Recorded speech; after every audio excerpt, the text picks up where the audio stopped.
Good evening, everyone. It is March 8th, 2022, and the time is now 6:03 p.m. And I call this meeting of the Urban Design Commission to order. Pursuant to Chapter 20 of the Acts of 2021, this meeting of the Urban Design Commission is conducted by remote participation. We will make recordings available upon request as soon as possible after the meeting. My name is Sarah Lewis. I am co-chair. We'll start this evening with the roll call of the members present. Frank Valdez. Here. Andrew Abba. Here. Tim Talon. Here. And Tim Hood. Here. I want to note for the record that Deborah Fennick could not be with us this evening.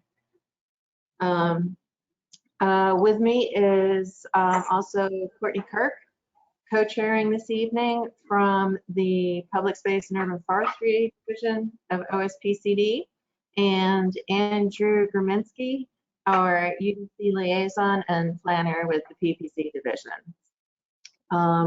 So we don't have any minutes to approve this evening.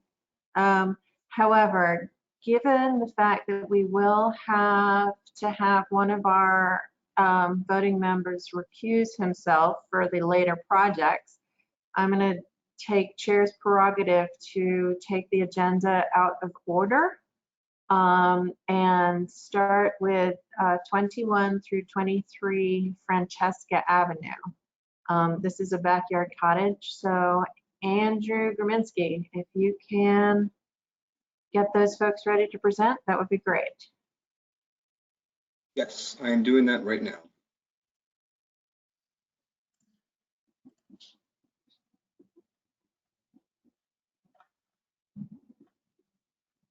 Hello, can you hear me? I can see myself on the screen. Hi, Adam. Yes, we've got you. All right, great. Adam Dash, 48 Grove Street in Somerville. I represent Manuel Zepeda and Catherine Jong, who are trustees, are the applicants, the owners, and the residents at the Francesca Ave property. Andrew, if we could also get Mark Maxwell and Don Williams, the architects, are here as well. Yep, I am promoting them now. All right, great. And they can share their screen?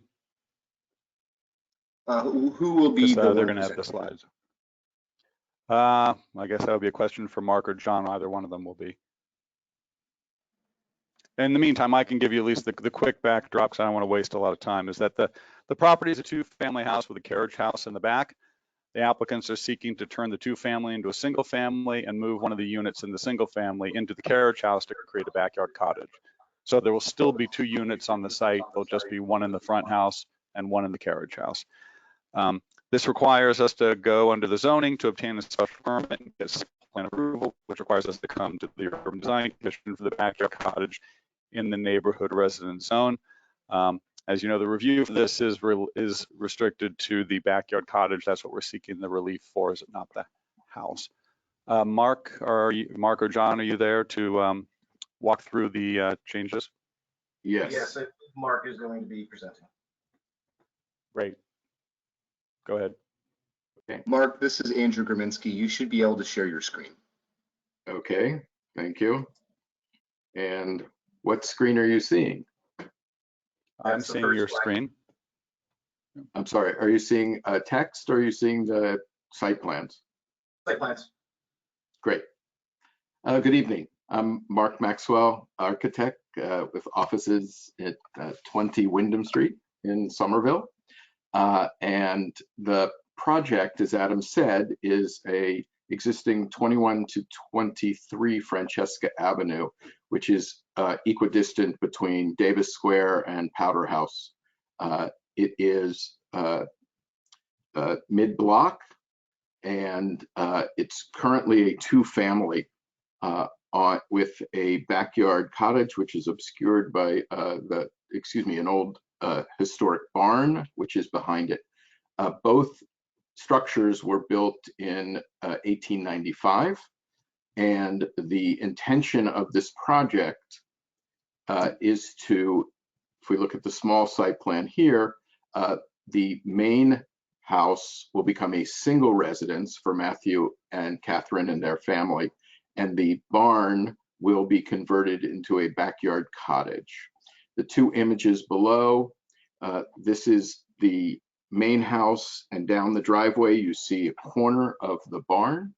And then from the street, you can see that there's probably 4 or 5 houses in a row, which are very similar in their massing. The barn itself sits fairly tight to the back and both sides of the site.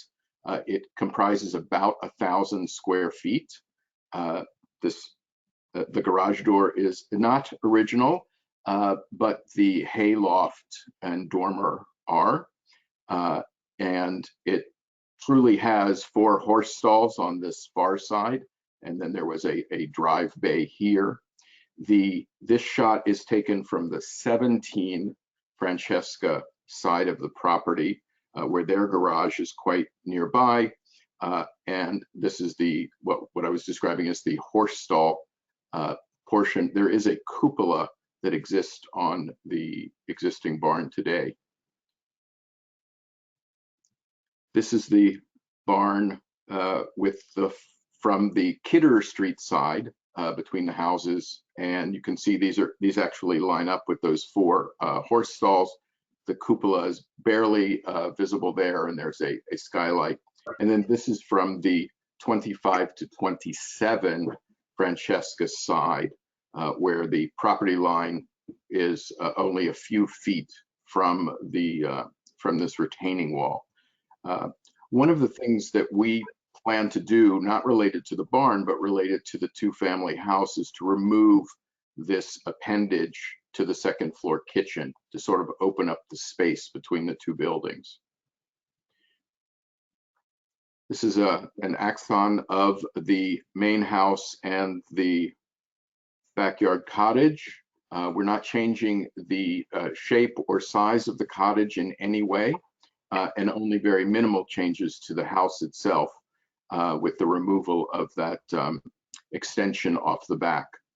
And so, as I said, it's very limited sight lines from the street to this building. And as you could tell from the photographs that I took, it's sort of hard to get any angle off this property of it without stepping onto somebody else's property as well. The site plan today, the site is heavily paved. All of this gray area is asphalt today. The main house, 2-family, which we will convert into a single family, take that extension off, which is shown by this dotted line. The porch is existing in the back, and then the existing barn. We will end up setting the barn doorway with a couple of side lights in the existing garage door bay now. And then off to this side, we'll have another doorway into a small dooryard, if you will. The intention of this renovation is to end up, as I said, with still only 2 units on the site. We will take up all of that asphalt and do permeable pavers across all of the site for parking for cars, and then private garden spaces for the 2 units, and then this small dooryard space over on this side. We do believe we can meet the green score requirements. It will be a challenge, but with the amount of permeable paving and landscaping and plant material, we think it will work. The facade, we're going to have to restore the entire barn. It is salvageable, but it is in tough shape. We have a structural engineer looking at what foundation repairs will be needed. It is balloon framed. It does have an existing loft, which is pinched by the roof form. The only major physical change will be we'll remove the deteriorated chimney, which is not original to the building. It doesn't appear to sit on a foundation, but actually starts in the garage bay and then rises up from there. And so where you saw the overhead garage door, we'll be putting the new entry and a bit simple, but a bit larger canopy, restoring the hayloft, which will form windows in one of the loft rooms.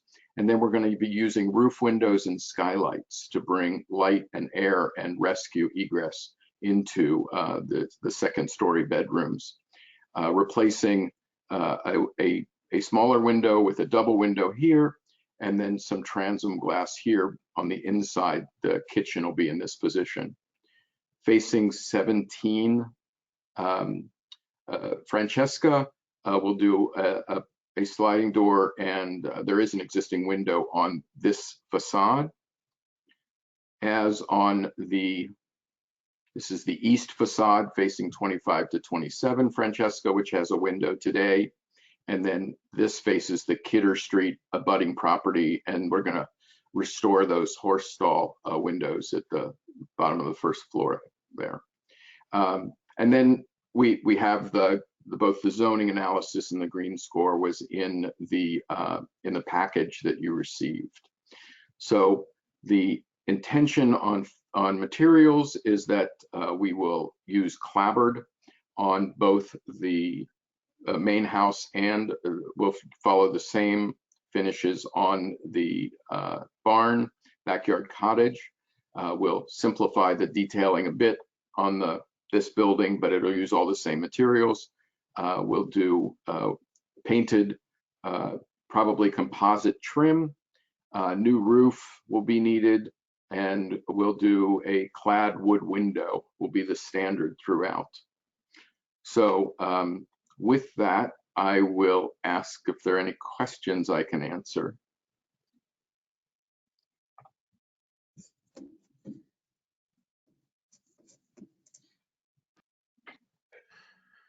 It seems like a very complete and clear submission. I guess, again, sort of something we've talked about as commission before is whether or not this falls within our purview or whether or not it should be. And I guess that's a question that I'd like to ask staff to follow up on again. In terms of impact on the public realm, this seems just incredibly minor. Kind of basically have to sit head on to the driveway in a neighborhood residential district. It just doesn't seem to sort of rise to the review of this commission. To your point, Andrew, that is, we are actually in process of looking into, so part of it means rewriting the rules and regulations of the UDC. And actually we're doing a rewrite for most of the boards and commissions in our purview right now. And so that will be part of it. What we're trying to determine is if there's actually a zoning amendment needed to also fix that. But we are studying.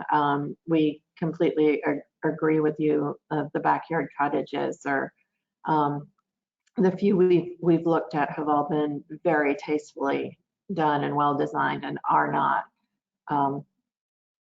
do not have a large impact on the public realm, which is your purview. I'm cognizant too that this portion seems to be affecting homeowners as opposed to developers. Looking at Mr. Dash and the architects who are here, I'm understanding that there's a certain amount of money that's going into this that does seem undue to homeowners in the city of Somerville to have this review. In terms of the landscape, I don't have any comment. I think it's well done, and I have no issue with it.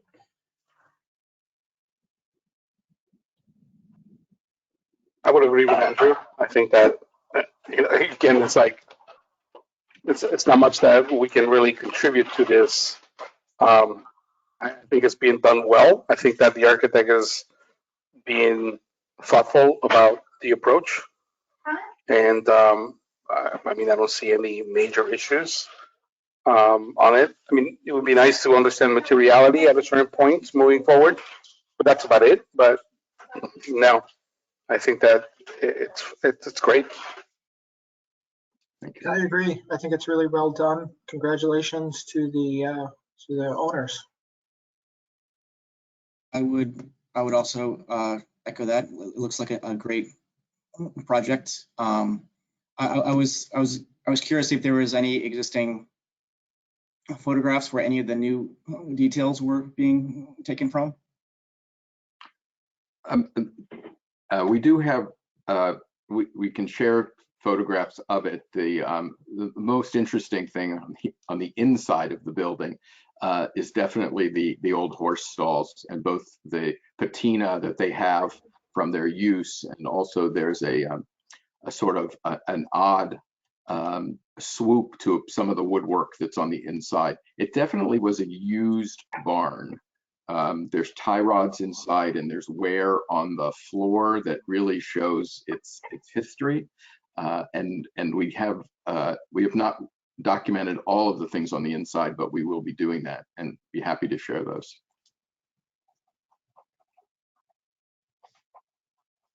All right, well, what I'm hearing is we're ready to take a vote.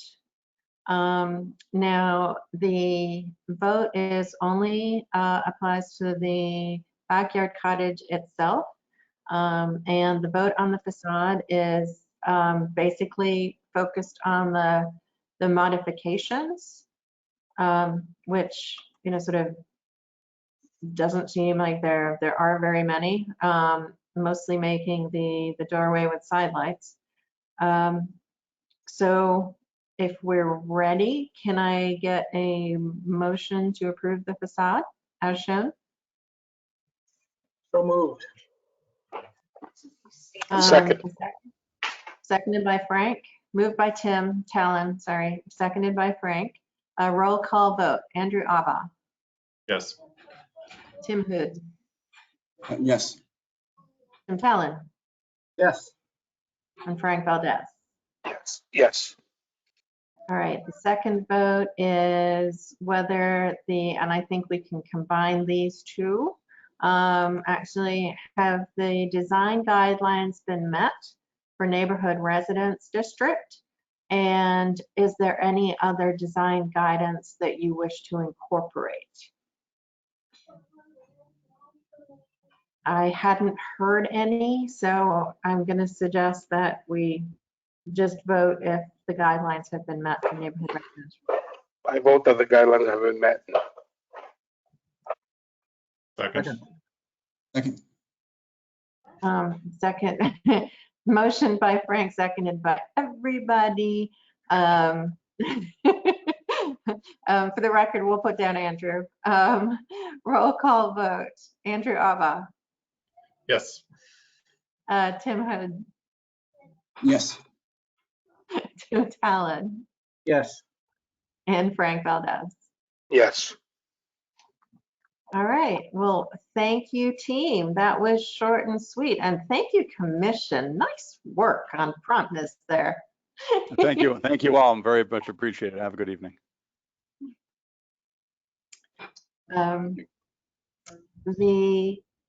We do have one other piece of business.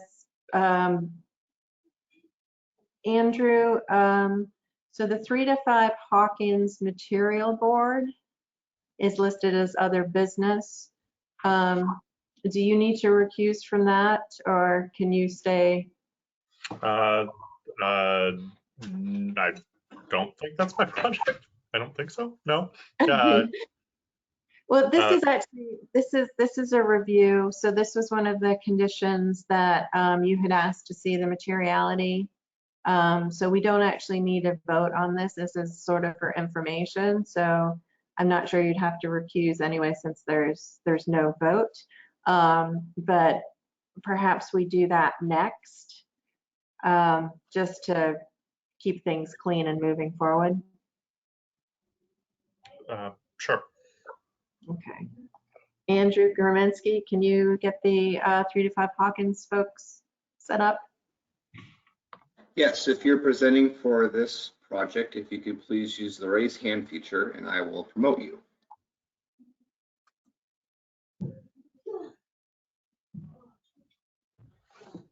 I'm promoting a David.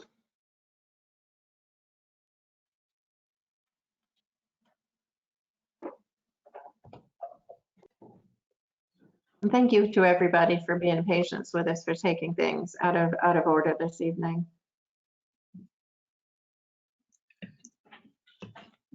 Sarah, can you hear me? I can. This is David Stoffelis with Icon Architecture. I wasn't prepared to be presenting a file tonight. Oh, Is there any way you could pull it up for us? yeah. This is Andrew speaking. I have it on file. Please just give me a minute to pull it up. Thank you. Thank you.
David, is this the one you want me to present?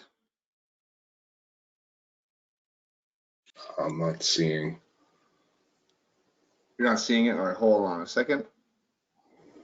This is a new I think I still have format. you. Okay. All right, Good. can you see it now? Yes, perfect. Thank you. You're welcome.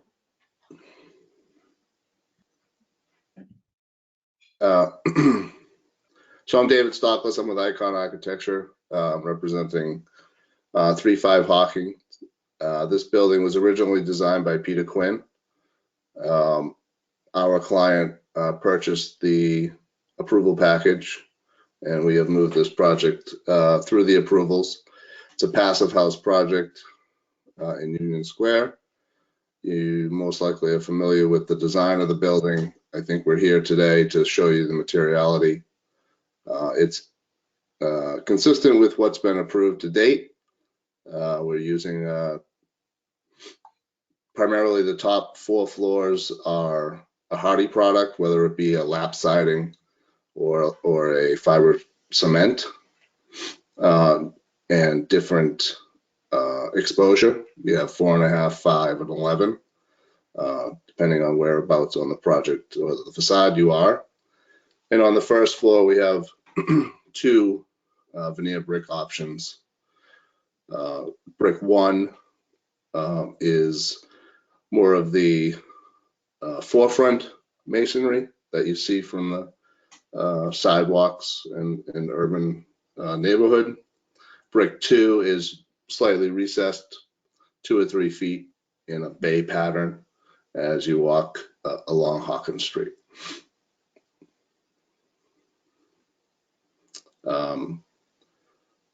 Again, these materials were illustrated in the approval package. We have not veered off course too far, or really would try not to veer off course at all, but the particular Hardie colors obviously are limiting, so we did our best to match to the best ability. Andrew, can you pull up the elevation? I think it was in that same package, just so the commissioners can recall what the Yes, elevation. pulling it up right now. Thank you. Let me know when you can see it. Oh, sorry about that. Are you seeing it? Yes, thank you. Fantastic. Let me just make this. The tan color brick is wrapping the corner and facing onto, wait, is it Hawkins Street? Lake. Yeah, well, from Lake to Hawkins, yep. Mhm. Yeah, from Lake to Hawkins, and then the, I guess it looks kind of like a red brick here, but in the material board, it looks lighter colored. Yeah, so Whitewashed. there is a building adjacent to this that my client is also building, 346 Somerville Ave. And what we did was, this actually doesn't show, if you look at the material boards that were presented to the planning board from Peter Quinn's package, it looked in more detail, the masonry options were more detailed with the whitewashed look that we're presenting and the more off orangey brown brick, and it actually also has dark accent bands at third points as you go up, which was in his material. But that also relates to the building we're building at 346, which these buildings are tied together with an urban pocket park for this neighborhood.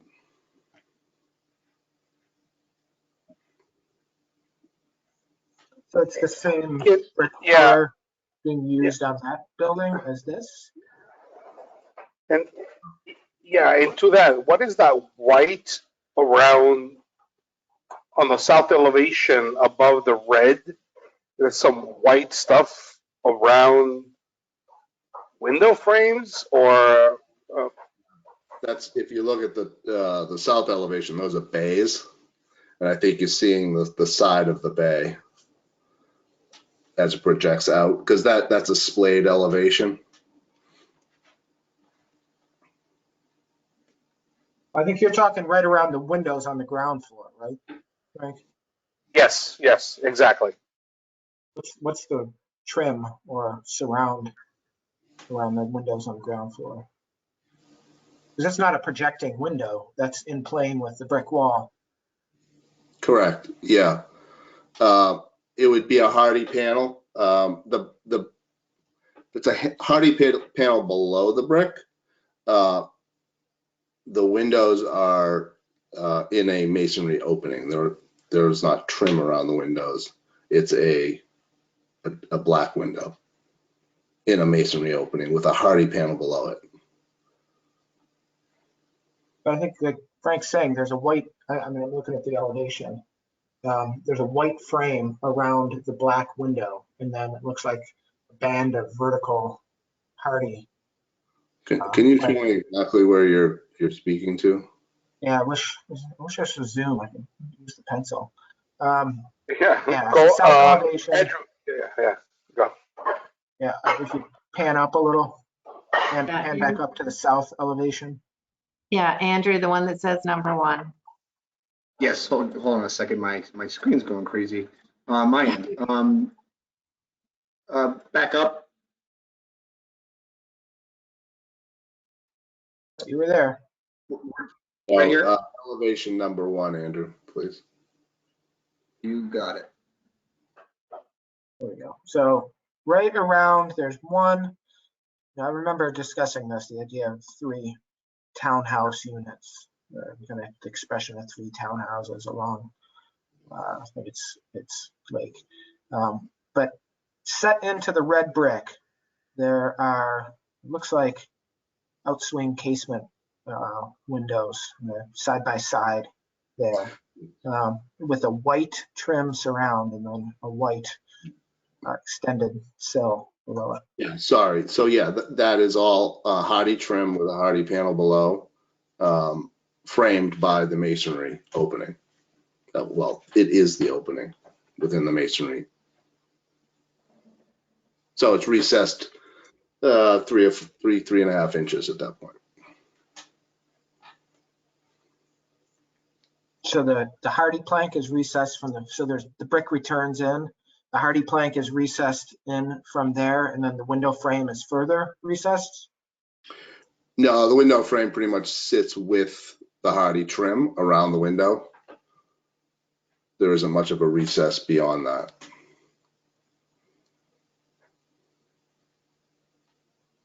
We have 4 inches of continuous insulation on the perimeter of this building due to its passive house nature. So the planes, it's window, the trim pretty much frames the window with the panel below, and then the brick is proud 3 inches.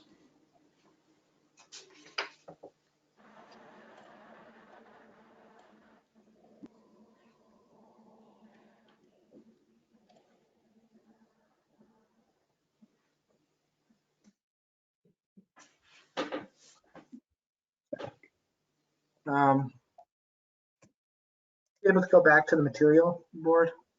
Sorry.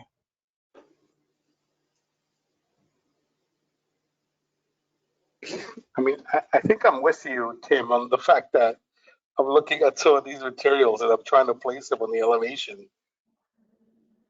And I'm not Yeah, seeing. especially brick color too. That's very different than what's illustrated. Exactly. Right. Yeah, I agree with you. You're showing some reds, and then I don't know where the brick color 2 is. So I'm a little bit confused as to where these materials are happening. And to Tim's point, is like I don't see a lot of those transitions and clarity on where these things are happening. So I'm a little confused. So I thought we submitted another board too. So David, can I ask you? Can you stop for a second? Is Sarah? Are they required to do also a some type of a mock-up? I don't believe so on this building. Okay, so I think that I'm just as confused as Tim is on what we looked at before and some of these bricks. And I'm looking at brick color number 2, and to Tim's point, I don't know where that's happening, and I don't know whether it's the scan or the picture or what, but the mortar looks awful.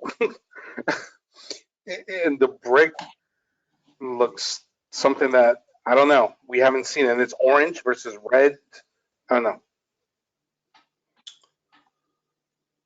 Yeah, I mean, I think just on not looking at even looking at the elevations, I wonder about brick color 1 and its relationship to context, especially in Union Square, where there really is a history of brick building here and a lot of beautiful, or at least a couple beautiful historic brick buildings, including one right around the corner that are red.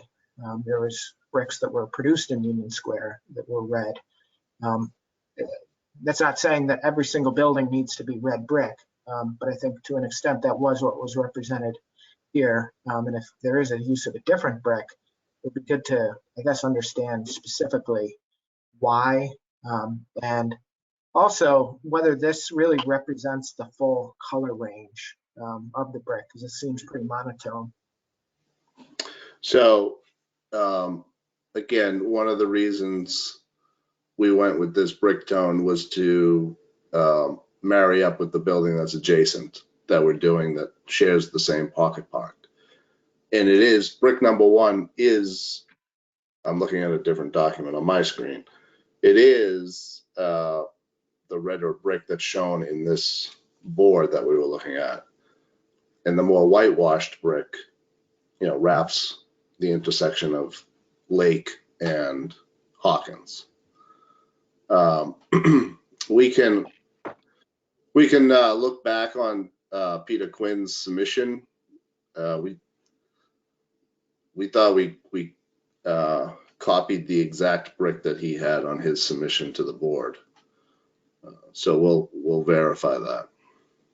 I had a quick question on brick color 1. With the looks like there's an accent gray velour. What is the frequency of the accent? Is it like a low percentage or like about half and half? Are you talking the bottom brick or are you talking the one? That's a ribbon accent, so that's not in the field. So there are 3 ribbon accents that were indicated in Peter Quinn's design. So one's at the sill of the window, one's about 6 courses up, and then one's probably another 25 courses above that about. So I think that, David, I think that what we need to get is some clarity between the two, being that there's a new architect on board. And, you know, I think that what it would be good for the committee to see would be that what was proposed and what were those materials proposed, and what is it, these new bricks, and where are they falling in the elevation. And I think that there's a discrepancy when we're looking at this as to, like, we're looking at a board with no relationship to the materials on the elevations. And I think if we could get a little bit more clarity of where it was, what it was that we approved, what you are taking over, and if to see it side to side, elevation wise with material wise, so that we can understand more what the materials are. Because right now we're seeing an elevation and then we're seeing a board. And this is a little hard as we do this through Zoom, you know, but it would be better for us to understand that and understand what we approved and what we looked at with Peter Quinn and what you guys are taking over. If we could go back to the elevation view to present. So if you zoom into those redder brick areas, you will see the accenting that's indicated with that darker brick in the field. No, I know, David. I understand that. But you see, that looks red, right? That's Right. red. We're looking at red. And then Yeah. we're looking at like a beige. And we're not seeing that in your palette. And I guess what we're asking is exactly, you're showing us an elevation, you're showing us a palette. The palette is not marrying with, you know, the elevation. So we just need to understand that I see this palette. I would never pick this palette to be that elevation. So, you know, there's reds. I don't see a red. There's beiges. I don't see a beige. So I think that we need to just do a little better on the representation, the materiality, so that we're all on the same page. And since you're saying that there's another building next to you, and I don't know, Sarah, whether we can do this, and I don't know how my committee feels about this, but can we understand if they're trying to create a relationship with a second building, do we need to understand then the second building and what the materiality is for that, so that we're seeing what Tim is talking about, in which there is a consistency of brick history and architecture in Union Square, and what is this materiality that is being presented to match the building that is also owned by this developer next door. Yeah, I mean, there's a couple of suggestions. So Dave, do you guys have a rendering that sort of shows both buildings framing the open space? I mean, I don't mean for presentation this evening. I mean, is that something that you have? Okay. What I'm going to suggest is, if it's all right with the commission, because this doesn't actually need a vote, I'm hoping that we can do this via email. If Dave updates the rendered elevation to have more accurate representation of the materials, and then clarifies, you know, sort of what of these materials go where on the elevation. Is that acceptable for me to share via email with the commission? Well, I wonder if that's the right approach. I think part of what we're reviewing is, are these the right materials? So rather than taking these selected materials and changing the approved elevations to reflect them, should we be changing the materials to reflect the approved elevations? We can also provide that what was suggested is that comparison between exactly what Peter Quinn submitted and this materiality. Yeah, I think that might be helpful. We could, and certainly if there's intended to be the exact same materials used between two different buildings that are adjacent, facing on a public space, or a relationship between those, that would certainly be helpful to understand as well. It may just be that view. Yeah. I mean, both buildings are completely different. I mean, completely different. But we were trying to use a similar, one of the bricks to be similar. So, Yeah, I guess one other comment. I see you have the metal trim at the fiber cement ends, which I appreciate you including because it allows us to have the conversation. You know, and that can be done in a way that inside corners and such is very subtle, but sometimes you can see the very thick brushed aluminum trim at the corners. no, Takes away. no, the trim will match it says it color to match the fiber cement adjacent. Oh, color to match the fiber cement. Okay.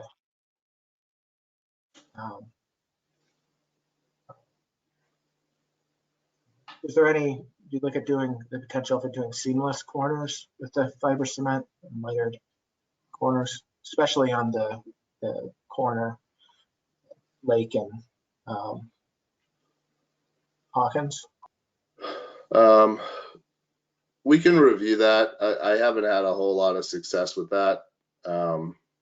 With the standard fiber cement product, you have to, I forget the terminology of they have a product that's a little bit more robust that works very well for that. And that I would have to see if they would recommend mitering on this particular project. Yeah, that's kind of, we've had a lot of conversations recently about the type of fiber cement products that are being used and proposed. I mean, I know for a fact that if you have, how much insulation you have on the exterior, you said, David? 4 inches, right? You said 4 inches? Yeah. Right, so 4 inches, you're not going to be able to just nail or attach this to the, substrate in the back in the plywood. So you're creating basically a rain screen with a system to support this fiber cement panel, because you have to have a different connection system to it. Yeah. Because Hardy won't let you go beyond 2.5 inches. Yeah, it's a robust rain screen system to get out that far.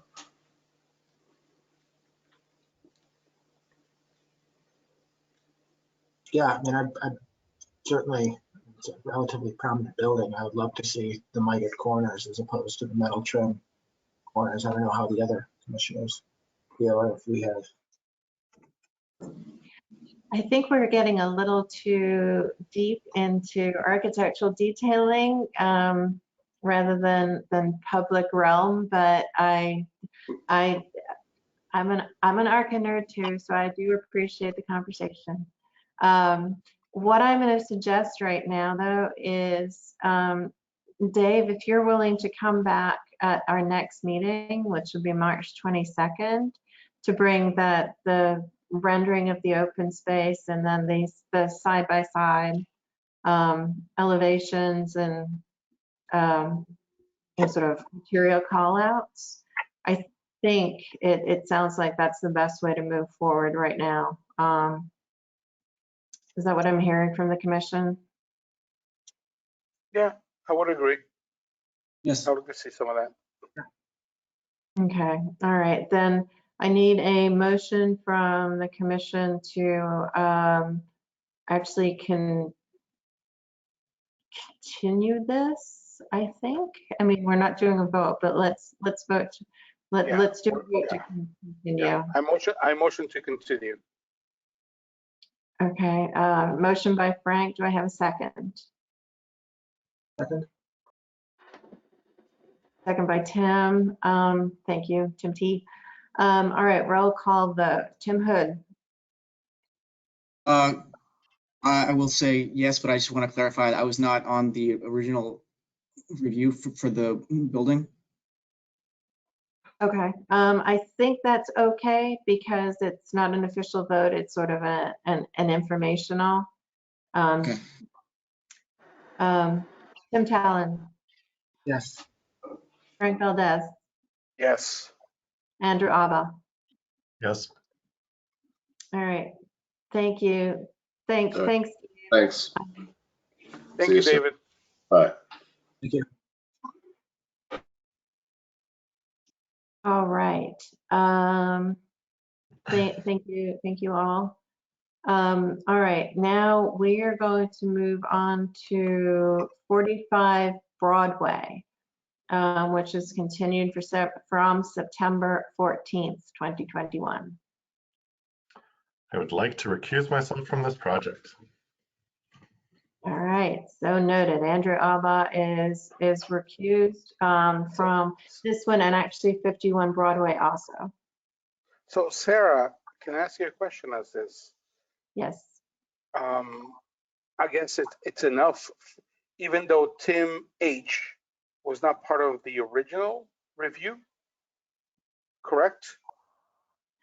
Is it still, are we still fine with the fact that it's just Tim, and me?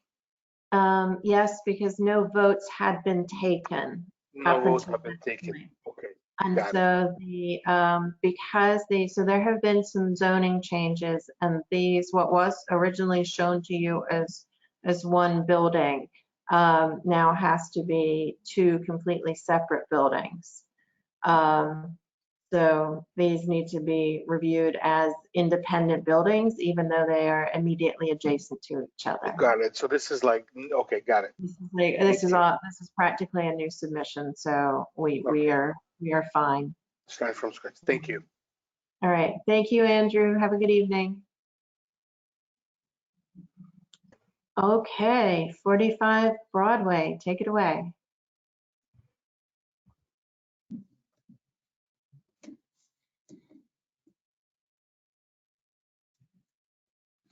I believe I'm unmuted now. Can everyone hear me? Yes. Yes. Great, thank you. So good evening. I'm Brian Sozak. I'm the principal at SGA. And I'm joined here tonight with Nicole Modi from Copy Wolf, our landscape architect. We're excited to share our updates with you on 45 Broadway. Can you turn on your cameras as well, please?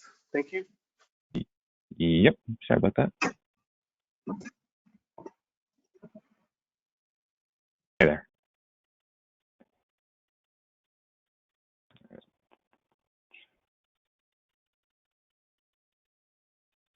All right, so yep, just to get started here on 45 Broadway, just want to thank the commissioners for taking the time to review this project. We want to start with just a quick recap of our process and just jump right into our design updates for 45 Broadway. So this project is zoned as a MR6 building, which is 6 stories in height, and we're designated as a lab building. The project is sited on a pedestrian street, which will be Broadway. As Sarah mentioned, we had our first UGC meeting back in mid-September. And since then, we've had 2 meetings with Somerville Planning throughout the fall. We use these meetings to review the overall design, program organization, and just understand the city's goals and vision for the site. We're back here tonight with our second UGC hearing. So our existing site is outlined here in red, which is indicated within 45 Broadway. The existing use of the site is home to Broadway Break, which is very much an auto-oriented use with heavy traffic going in and out of the many curb cuts that are situated along Broadway. The site is in a prominent location with its close proximity to I-93, which you can see here in the back of the lower left here in the image.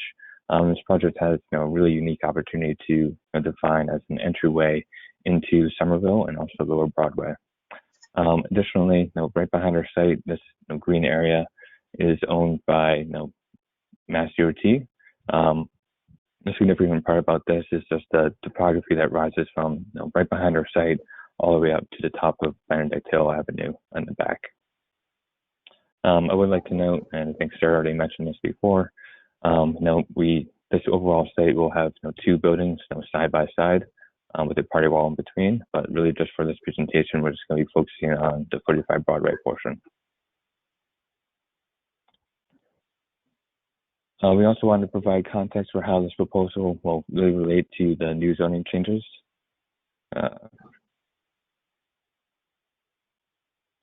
Sarah, reading? think I just had a Wi-Fi issue. I'm just reconnecting. It still looks good Do to you me. mind if I can hear you. yeah. 1 second.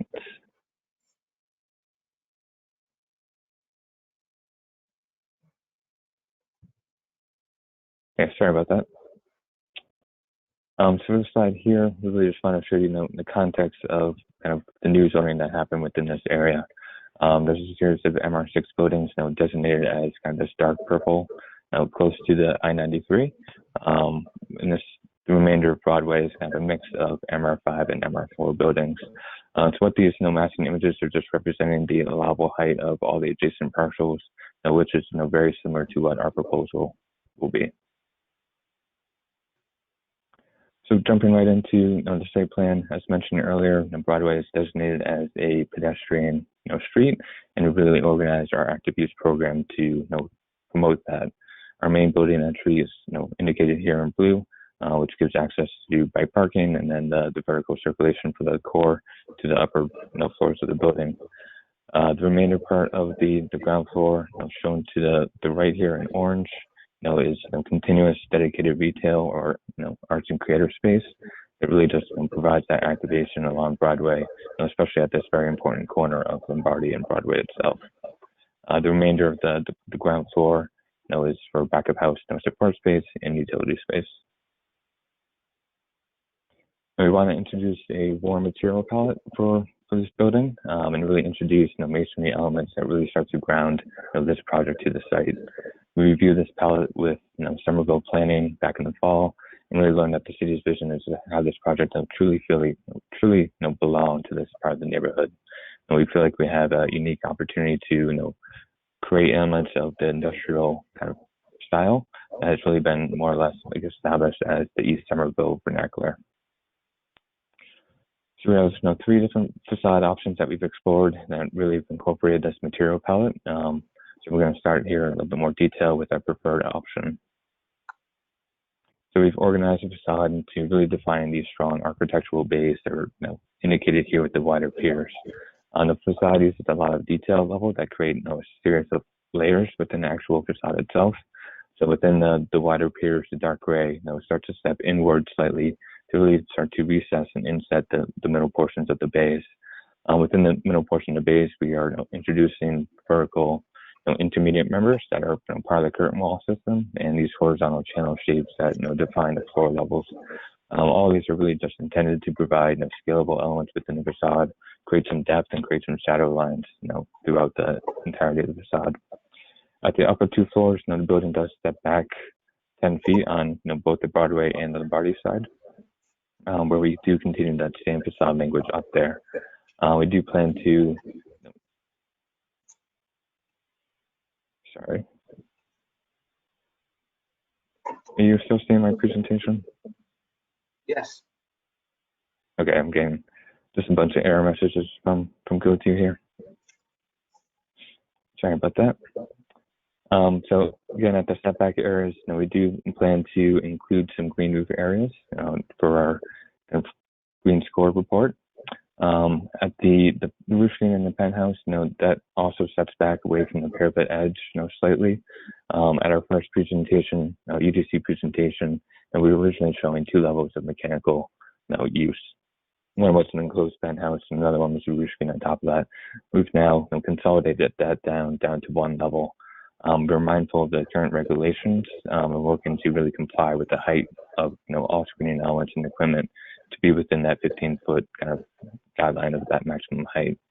The material is for the roof screen and penthouse is intended to be more of a perforated panel to really remain light and airy, and it will be framed with similar vertical accent pieces that are in the facade within that roof screen area.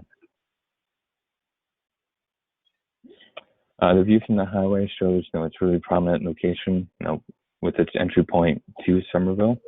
We want to introduce special moments within the facade, such as returning the glass corners, returning glass at the corners while still introducing those main vertical piers with those masonry elements. As you can see from the right side of this image, really see how the Mass DOT site topography really rises up behind our project with all the vegetation as well. Our second option is more of a contemporary interpretation of a masonry building. So we've organized these masonry elements in more of a vertical expression that allows the facade to be a little bit more playful rather than following a rigorous set of rules. So we're proposing using a blend of iron spot brick, which adds a little bit of subtle coloration to the facade and kind of that more contemporary type of style. We're still using the idea of creating a series of layers within the facade by introducing this horizontal spandrel with the brick portion starting to run the opposite direction of really expressing that horizontal movement, but be able to create a shadow line from the main vertical piers really meets that parapet condition. Continuing that same facade language at the upper two floors, where we again implement a green roof at that setback. Then up at the roof screen in the penthouse, still carry some vertical markers or vertical elements that start to create some shadow lines across the face of the roof screen itself. Our final option here really proposes at creating a strong 4-story masonry building intended to really feel that it belongs to the site for a good length of time. The upper two floors changes the expression a little bit differently and treated more as a contemporary addition to the building below. So the upper facade really starts to utilize those industrial kind of elements of vertical and horizontal channels, adding mullion extrusion caps that are really defined and add a little bit more intermediate and scalable elements to really help with that rhythm of the facade. And at the roof screen, again continues to step back away from the top parapet here and introducing those vertical channel shapes and horizontal shapes as well. Again, here are the 3 facade options that we developed. And at this time, I'd like to hand it over to Nicole to go through some of the landscape updates. Nicole? Hi there. Can everyone hear me okay? Great. Ryan, do you have there it is. All right. So here we're showing 2 sets of improvements. First are our proposed landscape improvements that are numbered and they pertain specifically to this commission. That includes our expanded pedestrian zone, improved streetscape, new cycle track, and our improved neighborhood connection. Additionally, we are showing some potential off-site improvements which are lettered. These are the elements that we're in conversation about with the city and with Mass DOT. So all of these improvements together focus on how the project can further develop a community gateway to Lower Broadway and address neighborhood connectivity. Next, please. So about 10 minutes left to present. Thank you. So here we're just zooming in to see how the proposed landscape plan for 45 Broadway connects to the adjacent property. Next, Brian. And now we can see our expanded and improved streetscape. We've expanded our pedestrian zone at the Lombardi crosswalk, as well as having expanded sidewalks within our furnishing zones. Materials and furnishings on site will coordinate with Somerville standards for streetlights, benches, pavers, and along the furnishing zone as well. Next, please. This is just a sample section showing how the new proposed retail entry works. We're accommodating our grade change by lowering the building 18 inches from our previous submission to help smooth out our continuous and expanded streetscape. Next. Here's our view looking back towards the building. I'll let Brian take it from here. Thanks, Nicole. So just to continue on with the streetscapes, we've continued bringing down the masonry elements to really, bring them down to grade to really create a strong base of the building. These vertical piers really start to frame out the storefront that we have situated for the retail. And carrying around that same detailing elements of, we can start to see here where my cursor is, insetting that brick slightly, or introducing some vertical, and horizontal, accent metal panel with the bold use of color. Introducing these very warm canopy elements that really start to define and bring more of a pedestrian scale to these retail entrances. Just beyond here, you can see where the main building entrance is for the portion of the building shown in blue earlier, the main lobby portion of the building. That canopy starts to set up a little bit higher and just differentiates itself from the typical retail canopies that we have elsewhere in our storefront. Just to finish up here, we understand that 45 Broadway will sit in the context of adjacent to another building, really clearly indicating that they are two separate buildings. We just want to show you ghosted in, what that context would be, knowing that we'll be reviewing this in further detail in the next presentation. Thank you.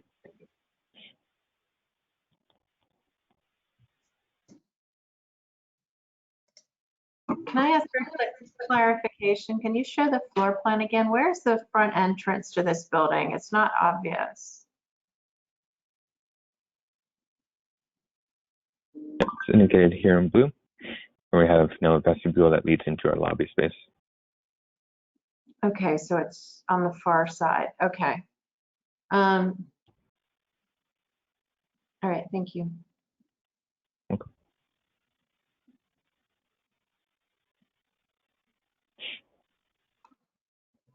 So I guess we should talk about, Frank and Tim, whether it would be preferable to see the other 51 Broadway and discuss together, or Yes. No. separately. I am sorry, we cannot do that. We have to keep these as separate buildings.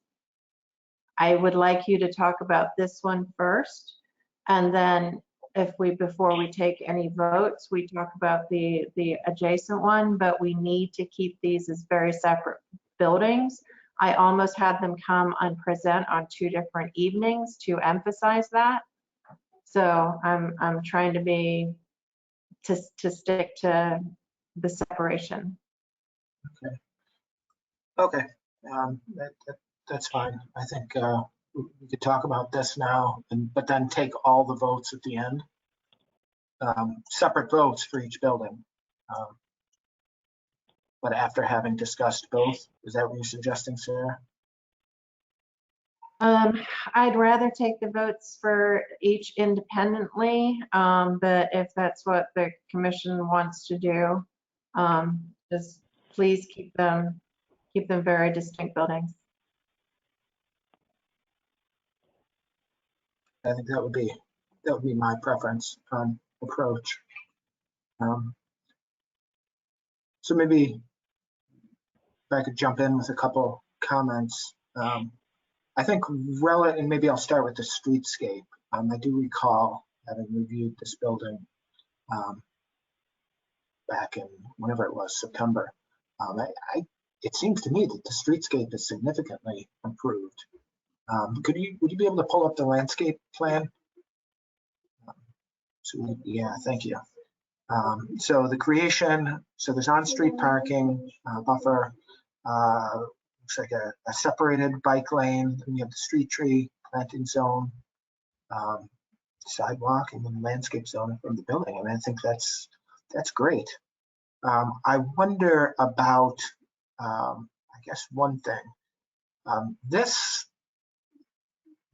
is one of the few locations of the few connections between East Somerville and Assembly Row. I know when I'm biking to Assembly Row, I will often come down Broadway, make this left onto Lombardy, go under 93, access Assembly that way, and then coming back down Lombardy, make the right onto Broadway, and then go from there. And certainly this is going to be a significant improvement for the Broadway frontage. I wonder about whether you explored or whether there is the possibility to extend that bike infrastructure onto Lombardy, because that is, and I know obviously it's a federal highway, you're not doing work on the highway itself, but for the portion of the site that fronts onto Lombardy, it's tough to be on a bike there today. I think that would be a really significant improvement. Mm-hmm. I believe we did explore that, and that's not something that we can do at this time. I think that what you say, definitely makes a lot of sense, but I don't think that we're able to do that. Okay. Well, what's the reason for that? That's something that I would have to check in with our team on. I know that has been in some of the conversations that have been had previously. It's been a little bit since those have been had, but yeah, I can find out a little bit more for you. And a portion of that, Tim, is just that area shown with this dashed line is owned by Mass DOT, so it requires some coordination with that property owner. Mhm. And I do think it has something to do with the supports for the freeway and how that is working as you're crossing in this area. Okay. Yeah, I think, if it were possible, there's 2 turn lanes there to 2 turn lanes and a bike lane to rethink the possibility of that curve. So I guess that I would encourage you to work with Mass DOT. I think we've seen other projects working with Mass DOT to relocate curbs, certainly along McGrath. We've seen that happening. That would be a significant benefit to the public realm. Yeah, and we can certainly review that again. Yeah. So I think Sarah keyed in on something maybe with her question about the building entry that struck me as well. I appreciate the difference in the canopy between the entries, but I wonder if that's really enough to distinguish that building entry, whether in that case it really should be the feeling of the upper stories coming down to the ground, or you said, I know we're not talking about the other building, but just to clarify, the side of this building that is bordering the adjacent building is a solid wall. There's a solid wall separation between this and its neighbor. Correct. Yeah, there'll be a party wall. A party wall, a Installed firewall. between both buildings. So it's a firewall separation. Okay. Yeah, so I wonder if that lobby could use, it feels very similar to the retail storefronts. And I don't know if that means setting it in or otherwise.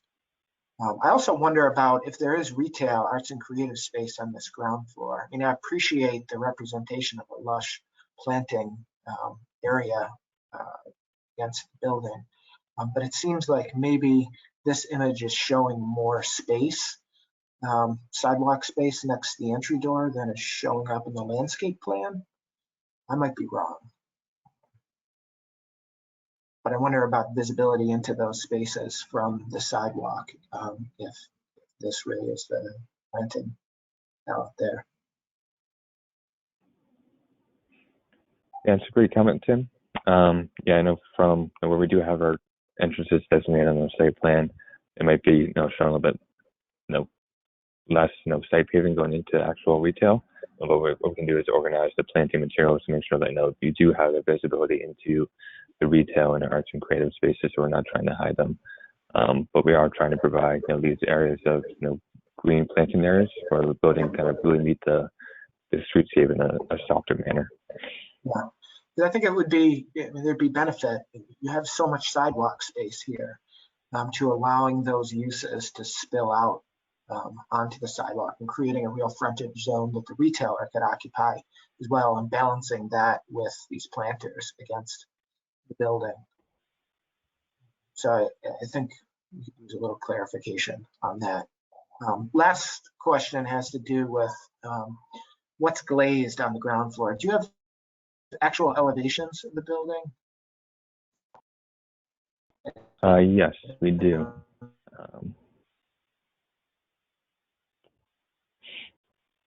So this is the preferred option here. We can see ample glazing throughout the base of the building. Here is kind of the main entrance with that canopy. Then above the retail canopy elements, areas for additional signage banning or some type of louver integration if needed to support the space.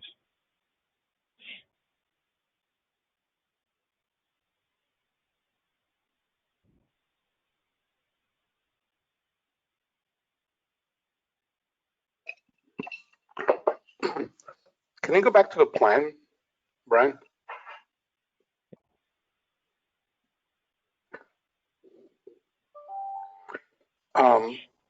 So the plan shows one means of egress coming out through the lobby, and it shows another means of egress coming out outside the building into the DOT area, landscaped area. But obviously, if that is a means of egress, that area to the right would need to be articulated in such a way that egress would happen, meaning a passageway, walkways, landings. And being a DOT area, that needs to be articulated and agreed upon that they would allow you to do that. So you would need to show that in a landscape, as well as from a code perspective, that it works, because you can't have both means of egressing into the building. And right now, the way that it seems is that both means of egress are, and I don't mean to play ISD here. All I'm saying it is because it would impact the landscaping, it would impact the exterior of the building and how you egress out and how you get to a safe area, right? So to me, that's not being depicted accordingly. And I would like to understand that a little bit better, because currently right now, it doesn't seem that this is real enough from that perspective, unless I'm missing something. So that would be something that I would like to put on the table and ask you, that is not developed enough, or to me making any sense in how it's working. If I can speak up, this is Jordan Smith, Land Use Council, Sullivan and Worcester. We are currently, Frank, those are good points. We're currently in discussions with Mass DOT regarding access easements, licenses, and the rest. So these are all good points, and they are in progress and being worked out. Correct, but to your point, we've made a huge deal on another project that was proposing something similar, in which they were doing that on, and this is Tim, this is the one on the bike path, remember that? Yeah. In which it was impacting, and they were egressing on the bike path, and they didn't own that, and they had no jurisdiction over that. So if you don't have jurisdiction over that, and that has not been settled, therefore that stair is not working. And if that stair doesn't work because you don't have that, then therefore that stair is going to need to move or do something different. And therefore, if it does need to do that, where does it go? What does it need to do? How does it work? And I just want to make sure that if we are looking at something and approving something, that we need to look at it from that perspective, that it's making sense, not only from a plan perspective, but from an elevation and a massing perspective. So I know that you might be, and I don't know, I'm sorry, I apologize for, I don't know who was saying that you're in discussions about it, but if you are in discussions about it and you don't have yet a decision, then that condition is not working. And therefore, it makes it difficult for me to believe that that plan works under that condition. And understood, Frank. But I mean, we'll say that I think we all know how quickly Mass DOT moves. They may move at their own speed on this. I know, but you're got it. I know. Frank, I'll add one more thing, which is just to note that these areas where this egress is happening, I know that we have been, there'll be views that you'll see from the corner, but these are side lot lines, and they are not front lot lines, not the facade, and not technically on the in the public realm, if you were in the same way. And so we will be working. The egress would be in the public realm, right? Because you would be coming out, and you would need to come out of the building into the public realm, and that egress does come out through all of that green stuff. There would need to be some path out that brings people. And that's really the issue. It's not just whether or not one can egress, swing a door onto Mass DOT's property, but that if that is the means of egress, that there need to be an extension of that sidewalk that wraps all the way around the building, and that's a different landscape plan than what we're viewing here. Correct. And so I'll add, if we are unsuccessful and something does have to change, we would be happy to come back and run those by you. Yeah, but I think that what we're saying is that I think that you need to have all of those things in place and settled as you're presenting something. So it can't be like a hypothetical, right? It has to be like, yes, we know these things, because if you're saying we are going to negotiate that, can you approve this? And then you don't negotiate that and we approve something, then we're like, okay.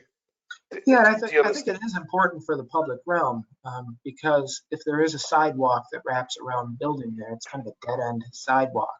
People, you have the public that's going to come to that corner, have the choice of crossing Lombardi or potentially continuing around the building, around a corner where they can't see the destination or the endpoint of that.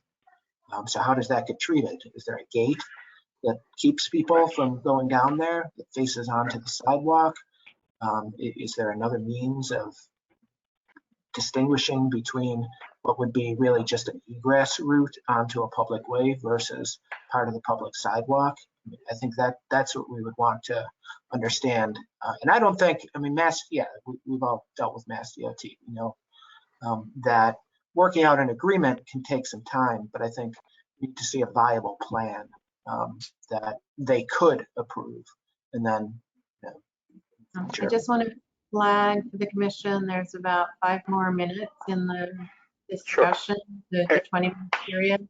So The last thing that I would, sure. Sorry, thank you, Sarah. The last thing that I would say is, like, I would like to see a section that shows actually the elevations of where everything is and the heights of everything is.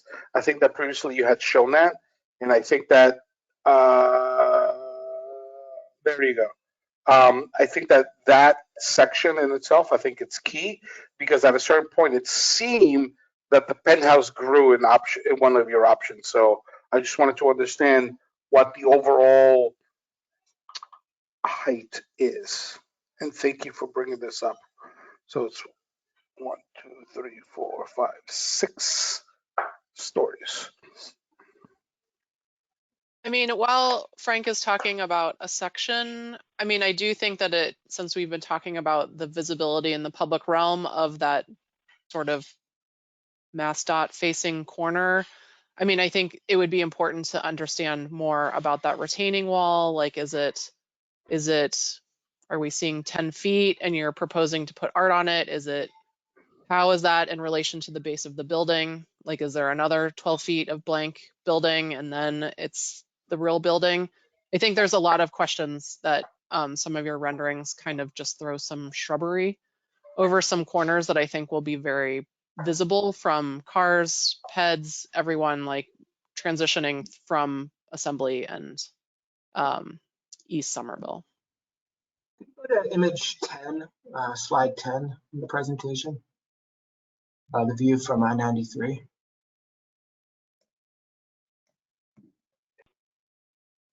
Yeah, so what that seems to be illustrating is something different than is on the plan. That shows a sidewalk continuing down, a really wide sidewalk and generous sidewalk, continuing down Lombardi under, am I right? Am I reading this right? Down Lombardi? It also shows, and this is what I kind of mentioned earlier, ground level glazing wrapping around that whole corner of the building and what appears to be a nice warm inviting space on the inside, but what is shown on the plan is back of house mechanical space. Right. Good point. Yeah, even though that we do have no back of house mechanical space, and we could still employ a type of step back from the glazing to provide no opportunity for art to be able to still be seen throughout the glazing that's wrapped around Lombardi. The Mass DOT land really does start to increase with topography and really start to cover up level one as you really start to turn around the corner, just with that great difference. So it's not retail, you're saying, it's art. No, yeah. So we do have, going back to the floor plan here, we do have dedicated retail, continuous retail from our lobby extends all the way to the corner of Broadway and Lombardi to really create that pedestrian street that's intended for Broadway. And to Courtney's question about the retaining wall there, that retaining wall would be acting more as a shorter seat wall, or something that could give us that gateway moment into this area. So another question on the 93 facing facade. Now I'm realizing that the whole core is pressed up against that side, but there is glazing shown there. Is the idea that that is all fake glazing? Spandrel? Not all of it will be, so where we do have stairs right up against the glass, and that would be exposed with vision glass, we can do something unique with color within the egress stair itself, with just simple paint. Anywhere where you have a corridor leading into the core, we'll make sure that is terminated with a vision glass panel along the facade. But there will be certain parts where we do have an elevator that will kind of utilize spandrel glazing at that condition. But our goal is to still continue the same facade language of continuing the masonry piers, insetting the interior bays and creating the intermediate vertical accent pieces and those horizontal channels to really make it feel integrated with an overall facade, not feel as a separate component. Yeah, I think that you need to show all those facades, and I think that you need to depict the materials in all those areas so that we understand exactly what's happening as you're wrapping around.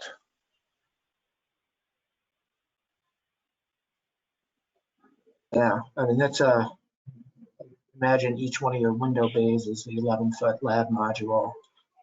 Egress stairs are going to be 11 feet wide.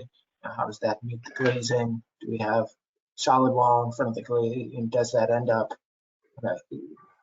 Because ultimately, the appearance of this facade isn't going to be uniform like it's depicted here. I think if the core is going to be pushed up against this side, it would be, rather than just carrying the same language as is used on Broadway, and I think out of the three options you present, I'm certainly leaning towards this one as well. But rather than just carrying that same language around, it seems like the building should register that is a different facade. If the core is up against that wall, maybe the width of the window varies, response to what the opening, the aperture actually is onto the stair. Maybe you see the stair. I mean, that seems like a real design opportunity, having the stair right against the exterior wall, which you very rarely have in a building like this. It's always a center core.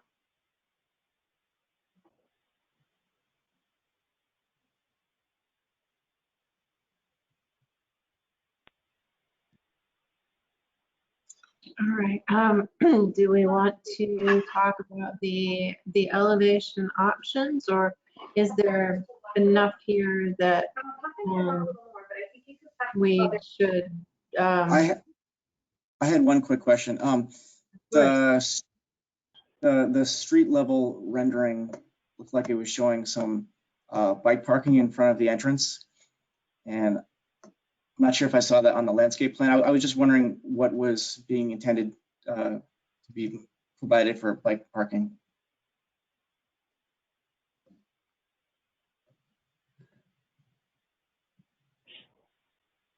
I think the bike parking you're seeing in that rendering is happening a little further down in the landscape plan in the next adjacent part on the exterior. I know that we have interior parking happening in this section of the building. That's correct, Nicole. Thank you.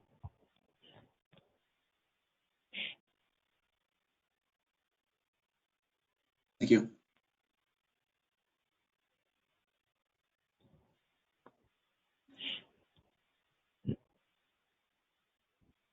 I mean, I would definitely say if we need to guide the developer and architect on the direction, I do like the preferred option. I think that there's some things there that are interesting, but I think that to what Tim Talon was saying, I think that there needs to be some articulation further on all of the facades to reflect really what's happening on all of the components, from stairs in spandrel glass and things that are not activated, and to really understand what those things are. I'm still blown away the fact that in alternate 2, the penthouse seems to be growing bigger, but the building stays the same height. So that was interesting. I would say we made a lot of comments about a lot of things that we're still questioning and wondering. I would guide them towards a preferred elevation with further development, but there's also a lot of questions that we had as it pertains to the plan, egress, elevations, whatnot. I would agree with that. I think for me, alternate 1 has a scale that's really inconsistent with the rest of East Broadway. I think in any of the options, it feels a bit like the scale, like Assembly Road coming to East Somerville. You know, this is the way the city council chose to zone the site. I think one thing about alternate 2 that I do like is that there is some variation between the lower stories and the upper stories. I think the preferred option could accomplish that without as significant a difference as is shown in alternate 2. But I think it would be nice to see a distinction between the articulation of the lower stories and the upper stories. And I think it's going to help it scale. Yeah, I would say I would also lean towards the preferred option and echo the same kind of concerns about scale. It's obviously like a higher floor to floor, and you get a different scale of the windows and kind of like what people are used to. And I like the reading of the preferred one where it's feels a little bit more uniform, and alternate 2, I would agree if there was a way to make the differences a little less drastic, I might lean towards that one as well.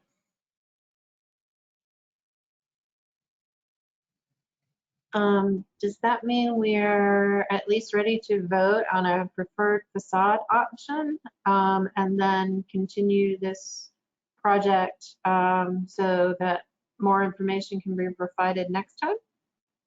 So I know one of the ways that we've approached this is kind of designate a facade option for further development rather than voting on this exact facade option, because I think there's a number of things that need further development in the building. So I'd feel comfortable designating the preferred option as an option for further development. That way you can continue to evolve the design, I think reflecting the comments that we've given, including distinguishing between the lower and the upper stories. But you don't need to come back with 3 options again. Okay, all right. That sounded like a motion to me. I second. Frank seconds the motion. Let's do a roll call vote. Tim Hood. This is to move forward with the preferred option. For further study. Okay, I would say yes. Tim Talon. Yes. And Frank Valdez. Yes. All right. Sounds like there was a lot there to unpack. And Brian, I saw you feverishly taking notes. Yep. So I think. Yeah, thank you. Yeah. I think we should move on to 51 Broadway at this point. All right, I'll jump right in. Thank you all for the comments. I agree, Tim. There's definitely some good opportunity of taking that preferred option and integrating with the alternate 2 to start to differentiate the top of the building. So we'll continue to study that. And Frank also just understanding how the retail wraps around the corner and really just to define those edges. But just jumping in the 51 Broadway. I don't mean to cut in, but Sarah, did we take did we make a motion to continue design review?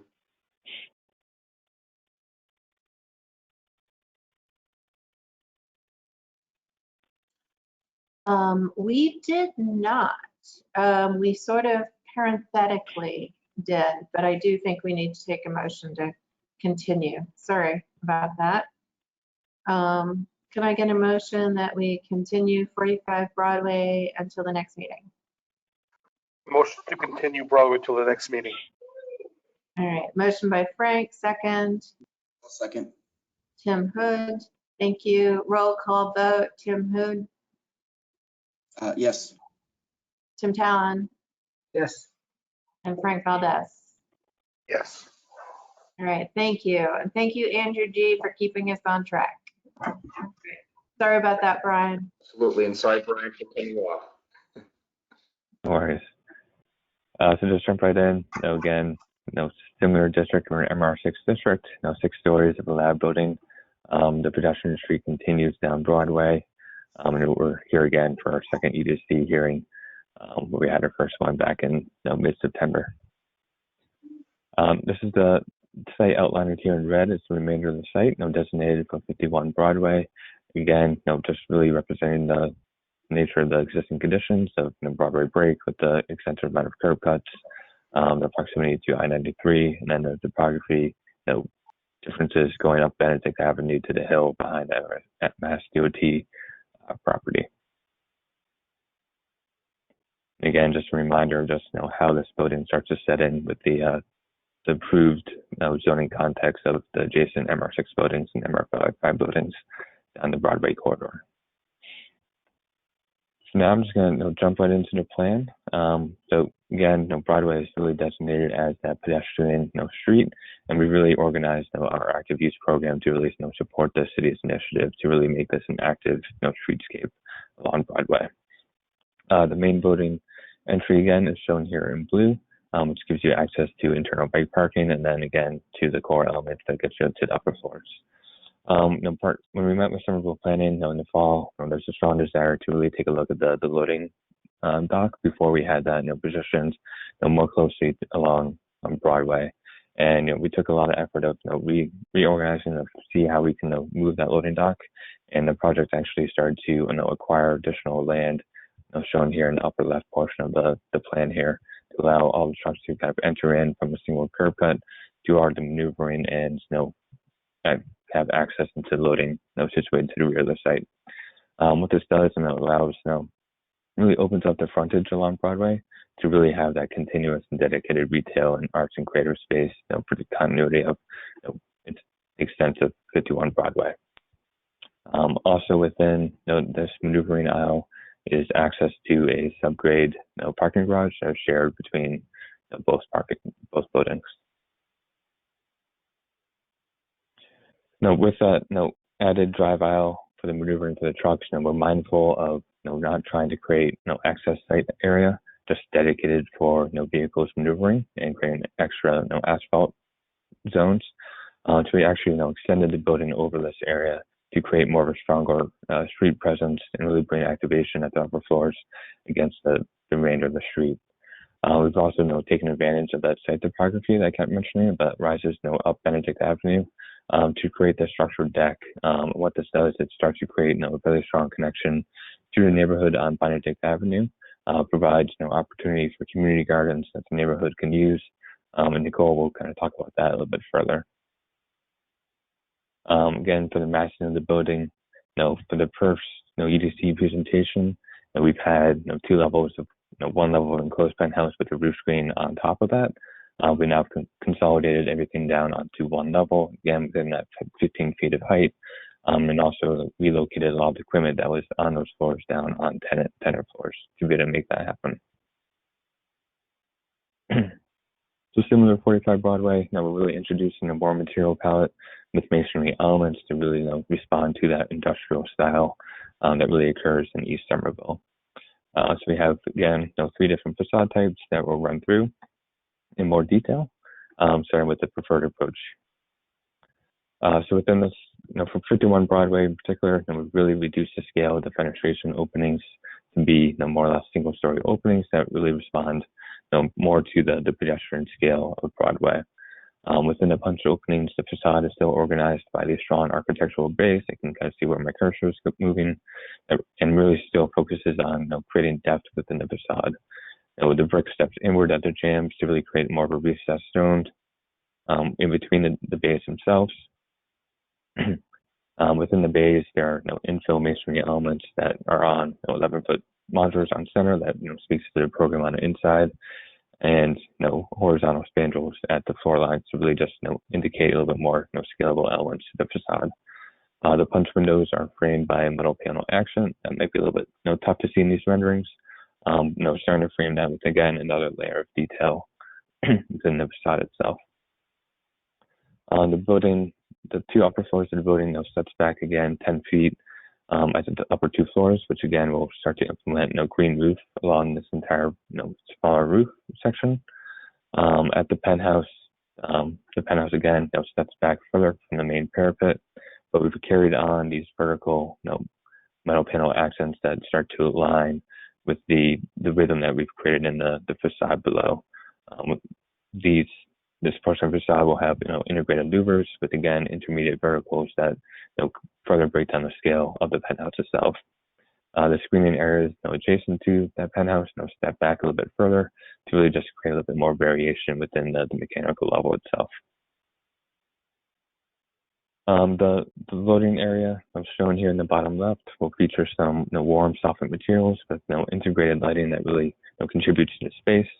The architectural piers from the main facade again continue down to find a really strong base of the building to really start to frame out the storefronts of similar components that we talked about the 45 Broadway presentation of introducing detailing at the brick level to really step that in, promoting accent metal panel with bold use of color, warm canopy elements that expand the full width of the storefront to really provide scalable elements for the public realm and the pedestrian experience. And one thing to note here, due to the overall length of the building, we are required to have two different facade types for this building. We started to make that transition towards the rear of this building here. We can see we started to transition to more of a glossy facade, and the parapet also starts to step down slightly to create a little bit of variation at the roof line. So the facade also does recess slightly at this location to create a little bit more breathing room at the public realm and really define this as an entry point for 51 Broadway. We've continued the horizontal channel elements that we're really responding to of that industrial style, and to add in that scalable elements for really define the floor lines of the building. For the second option, again, this expresses the masonry elements in more of a vertical expression, again, to be a little bit more playful along this area of the facade and to create a little bit more sense of movement across the facade. We've introduced horizontal spandrel brick at the floor lines to really start to break down the scale of the overall facade and create those single story facade openings. At the penthouse, again, continuing those vertical accent panels to really allow the vertical panels, the masonry panels down below, to again add that level of movement, integrate louvers within that facade, and then step back the adjacent roof screen areas itself.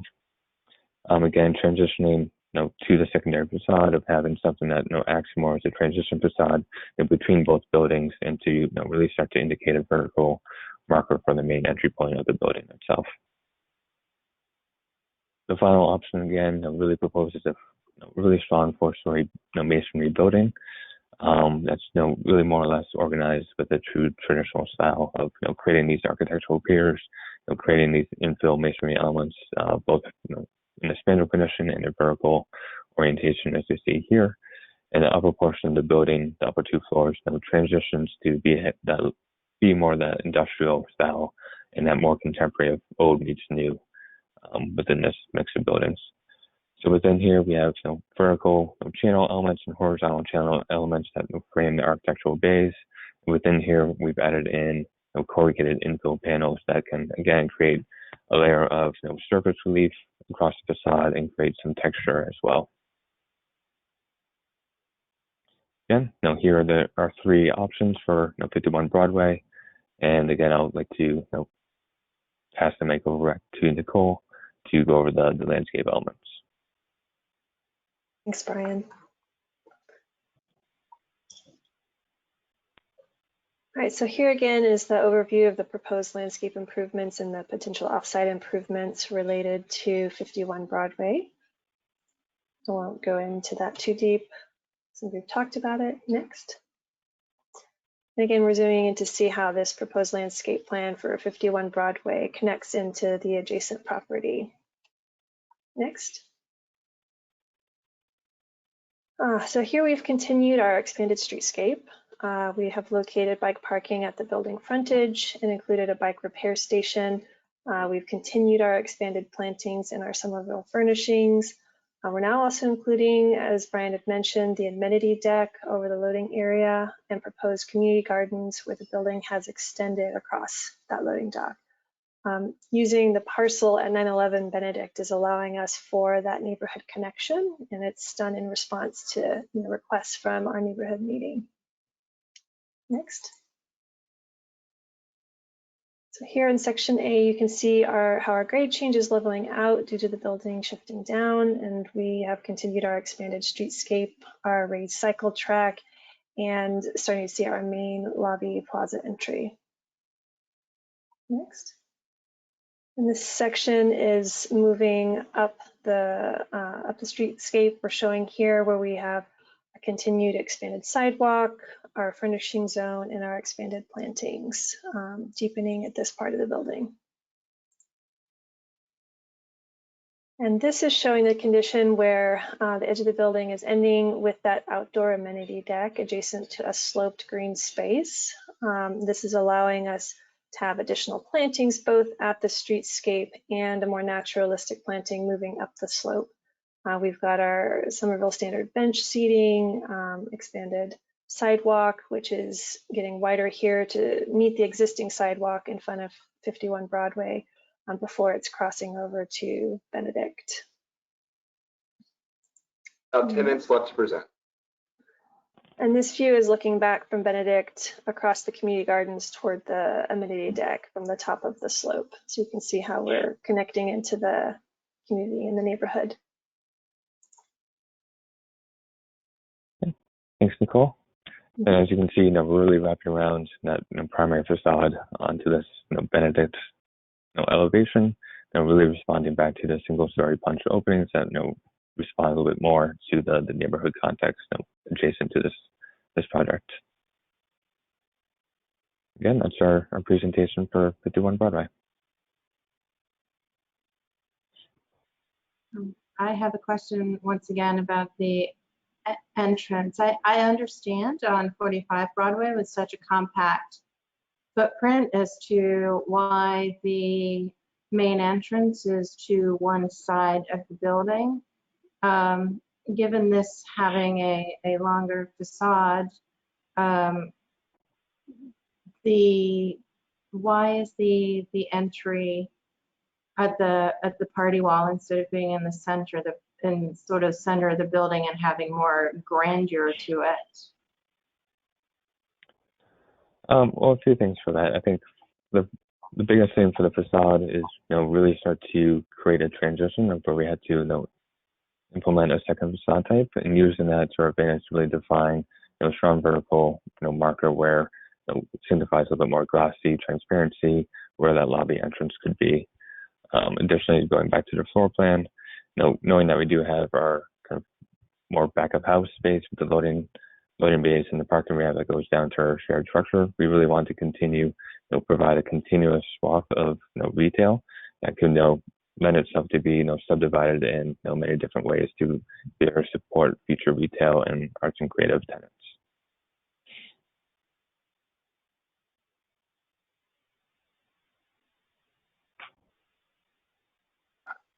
I would say that similar to the same discussion that we had on the previous building, when you look at this plan and you look at your second means of egress from the loading dock, that second means of egress is going through the loading dock.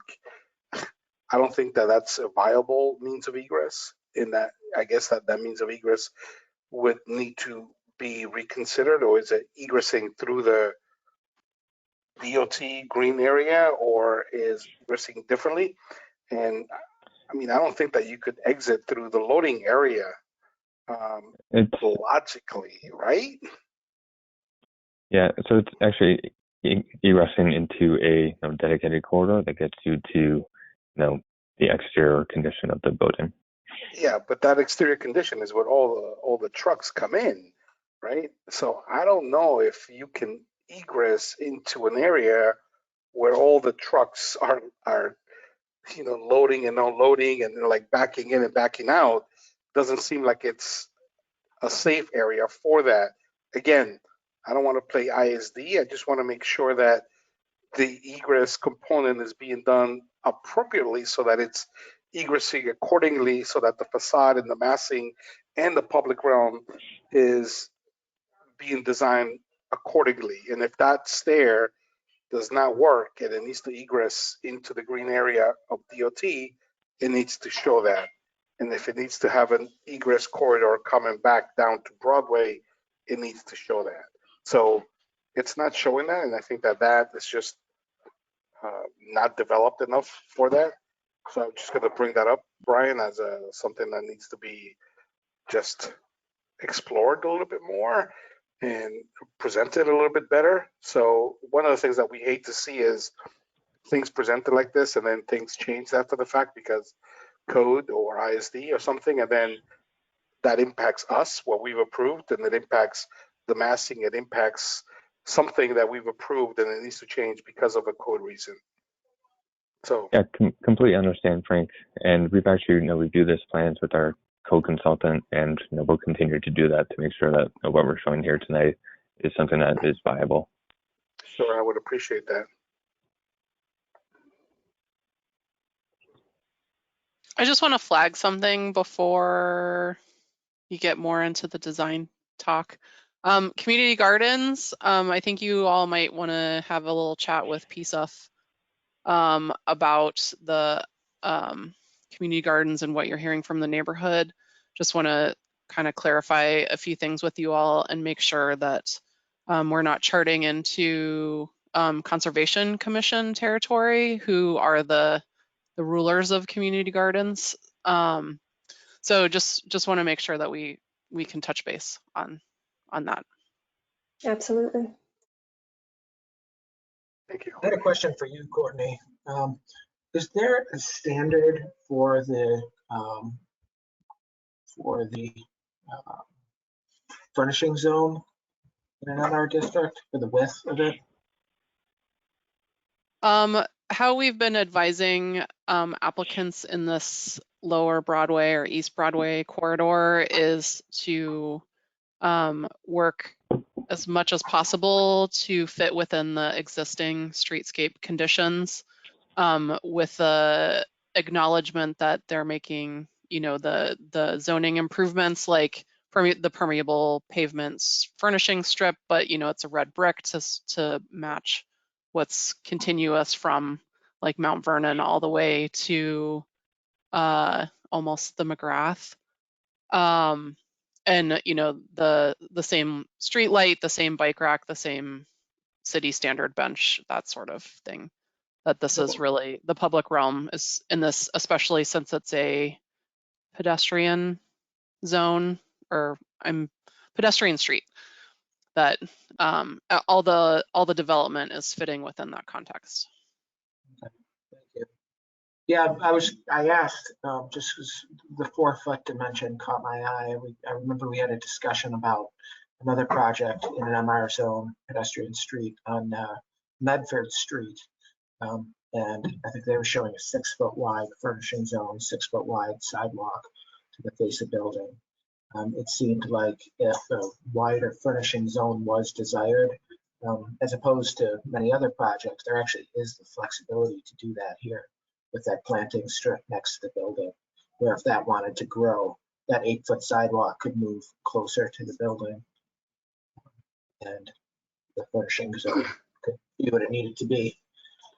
And is it correct to assume that that house on the corner of Benedict, is that the 55 piece, or is that the 55 and 53 piece, the two houses?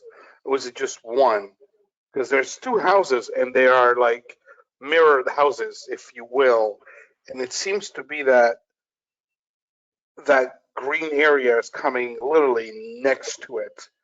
So is Yeah, the Brian, I is can give you a little more information on that just because it's going through, as I understand it, it's going through HPC, the Historic Preservation Commission right now, because they are taking down half. They're proposing to take down half of basically a sort of a duplex. So they are side by side. And this proposes to take down one of those and leave the other in place.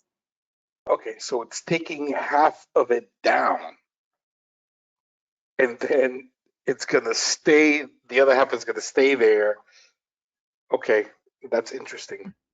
At the party wall, and Brian, I'm sorry for butting in there. You probably have more information on that, but I do know it's going through HPC right now.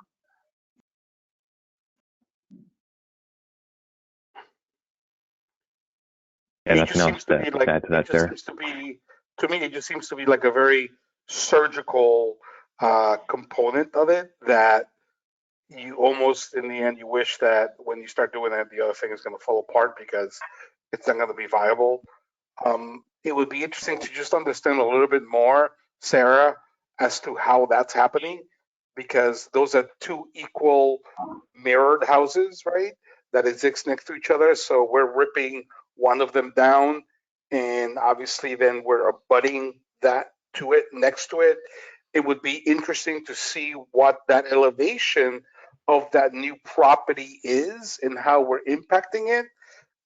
It just seems to be that from my initial perception that it's just not clear as to that how that's happening and how that would impact the amenity deck, the community garden, and the terrace pocket planting trees area. And it just seems to be a very complicated area. Yeah, that's a good point because there is an opportunity then to design to actually have a facade instead of just an exposed party wall. I mean, it is difficult structurally, but yeah. But if I think about it, if you look at the planting and trees terrace that is being pointed out as a, and Brian, please correct me if I'm wrong, the area that is being depicted as terrace pocket planting trees, that is not at ground level, that is at a second level. Would that be correct? Part of that topography, It is, right? transitions up. Right. And then So, we do have that kind of amenity deck that's beyond, that's adjacent to the building facade. right. So there would be a series of some retaining walls that would need to happen alongside. Yes, a lot of retaining walls to happen, and how you maintain that house intact in that level. So that basically almost kills the first level looking into that area by doing all of that. So It's 20 feet tall. It might be the first two. I think that there's not enough information on that. And since it is being part of the review process, I would like to, and I don't know if my committee feels about it, I would like to understand really that relationship a little bit more. Obviously, there's somebody who lives there, somebody who owns that property, and I would like to understand how this is impacting them. Yeah, if I may jump in, Jordan again here from Sullivan and Worcester. These are all things that we are thinking and working through right now, and something that we will certainly have more information on for you on that. Yeah, so this section facing the other direction, so we're facing the You need to look at house. the other side. You need to look at the other way. And Jordan, Yeah. I appreciate it. I appreciate the research that you're doing, but again, I think that we need to deal with not hypotheticals, but deal with reality and understand really what you control and what is being done and how we're going to be designing it versus we are in conversations with it. Can we switch the elevations? I do not think the glass, do you have just straight elevations? I don't think that glass swath is successful, and it reappears on all three of the schemes. It just seems like it's not part of the building. I'm sorry, Sarah, what are you referring to? I'm sorry. The far right, the glass curtain wall swath at where the entrance is, feels like it's not part of this building at all to me. And all three schemes show the same thing. Yeah, I think you mentioned it before. There's opportunity to maybe integrate the entrance more into the red brick area and not be kind of isolated at the end or a little bit as a separate part.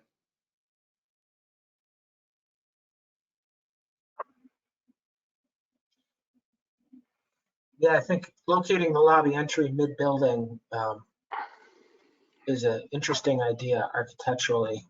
Looking at the ground floor plan, I think seeing the location of the loading dock, the parking ramp, it makes sense in terms of organization of the building, why it's located where it is. I think the view on page 11 of the lobby entrance, where you see it as a element that's clearly distinct from the retail frontages.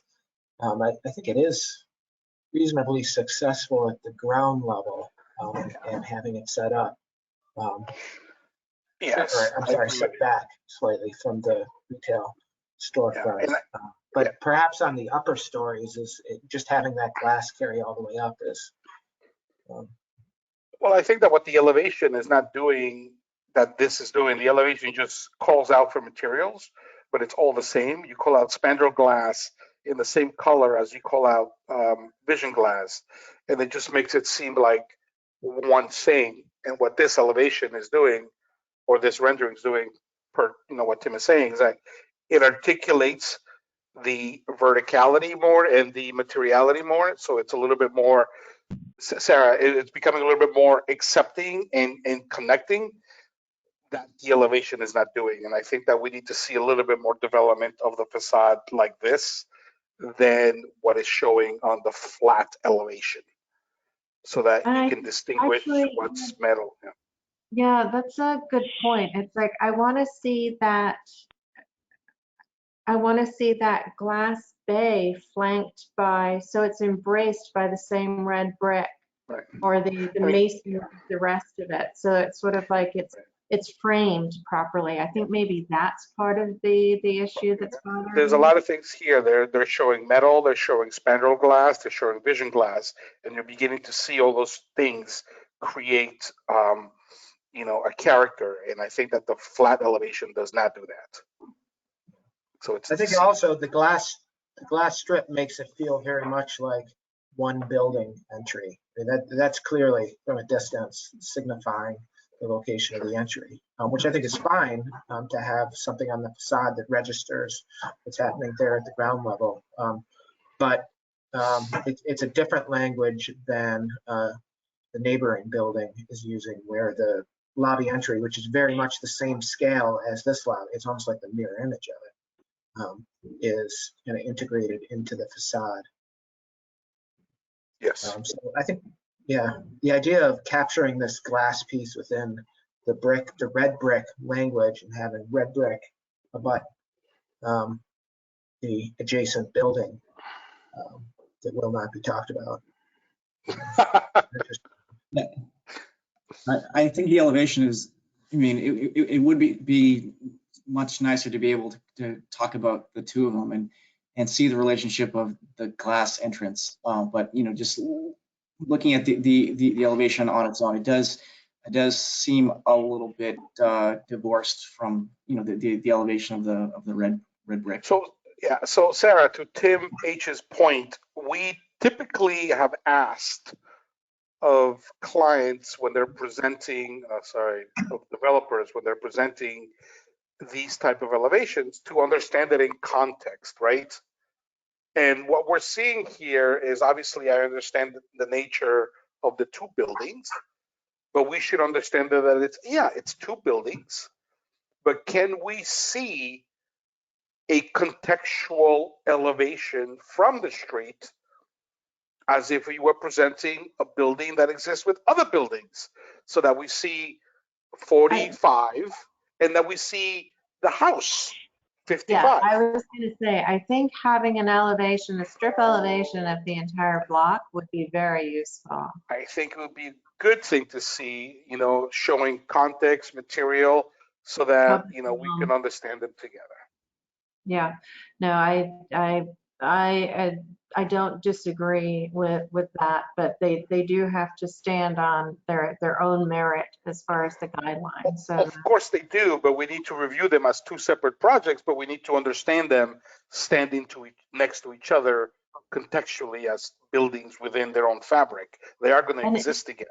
It might be worth also actually going across the streets on either end, across Lombardi and across Benedict, or at least one structure, to understand the scale of the surrounding neighborhood as well. Yes, I would say take the whole thing. Yeah, see it in context. Yeah. We asked the same thing of the project across the street, where Taco Loco used to be. So. Yeah, I mean, that's definitely something that we can help reduce. And we do have, the combined renderings of both buildings, within one image, if that's helpful to pull up during this conversation. I think one of the things for me is that clearly this is a different site than others on Broadway, and has been it's kind of this gateway site into Broadway and into East Somerville. And I think but whereas the building next door was kind of, it is that gateway building at that transition. This is, well, I'm sorry, it is the gateway building. This feels like it could be more of a transition building between the scale of Broadway and this taller scale. And I'm not sure, I don't know, I feel like I don't have a specific recommendation or request to make related to that. But the simple repetition of the same bay 5 times that just comes and turns around the corner in a similar language, I wonder whether there's the possibility of introducing additional variation into that. So maybe within the architecture itself, there's a recognition of that transition in scale. Yeah, and that's what we started to try and do here for 51 Broadway. Treat these more as single-story punch window openings that really respond back to that transition of scale into the neighborhood as you're wrapping around the corner from Lombardi on 45, which has more of that 3-story openings with the masonry piers, and transitioning into more of a single-story punch that just fine-tunes that scale down to the scale of the neighborhood. Tim, are you suggesting that perhaps is it Benedict, that I'm going to call it the end elevation, might even have smaller punched openings, be more solid to reflect the neighborhood? I think possibly. And I was trying to look at that elevation. I think it may actually do that to an extent. Maybe part of it is that elevation, as it's kind of the only facade on the building that is the full 5 or 6 stories where it's continuous all the way up. And that happens to be the facade that's facing an NR district. Smaller scale. Yeah. And I also think there'd be the opportunity here to transition materiality and architecture between the lower 4 stories and the upper 2, though that would get strange as it comes around the corner. that were to carry through. Yeah, sort of without having the setback Yeah. on that end as well. Yeah, I could see that. Yeah. Okay, thanks. I think one other thing we should probably talk about is the entrance into the loading area. 'Cause that's going to have a significant presence on the street. Because the idea for that is it's not just, you know, exposed structure and spray fireproofing on the beams and drop ceiling in there or Right. something. That's something, a higher level of finish. Yeah. Yeah, it would definitely have a high level finish. Would there be a door there at the street entrance, or just that would be open? No, typical day-to-day operations, it would be open. But there would be some type of element that could close it down if needed for security purposes. But the idea is that it would be treated with a high level finish, treating the underside of the ceiling there with warm wood-like elements, integrated lighting to make the space feel bright and light. There's definitely opportunity for our installations, having paint within the walls itself, so it just has that visual interest. But it's something that we're mindful of, and that we do want to treat with the same level of character as we are with the public realm experience. Yeah. Yeah, and I think it's a utilitarian space. It doesn't need to look like a office lobby. But I think attention to materiality and then light especially is going to be important, that it's not just 500 bunch of 500K strip lights in there blazing. Right. I worry a bit. I think, anyone who's worked on a building like this knows that there's always demand for additional loading space, and particularly in this building, it's a really tight footprint around the loading dock. So I think the operational desire here is going to be to leave those inside doors open, and for the activity of the loading dock, to wheel recycling bins out there, to use it to just pull in, drop a couple pallets in there, for really the dock to extend into that space. I guess my question is, why wouldn't we have a door basically at the street front, at the storefront? So the idea is that this is a pedestrian street, so that door could be closed when the loading dock is in operation and none of that be visible. Yeah, that's something that we can definitely easily implement. Yeah, that would solve it. Though there's also a parking entry off of there as well. So I imagine that could be up and down a lot.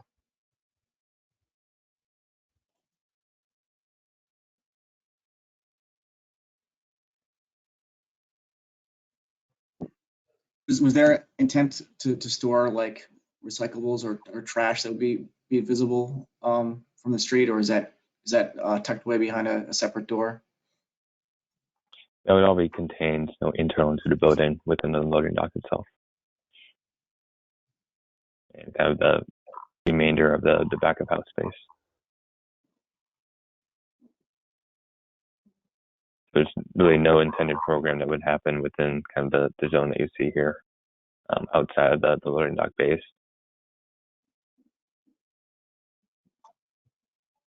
Okay. All right, so how would we like to, how are we feeling about the preferred facade with more investigation and then potentially continuing this till next meeting? It's the general feeling.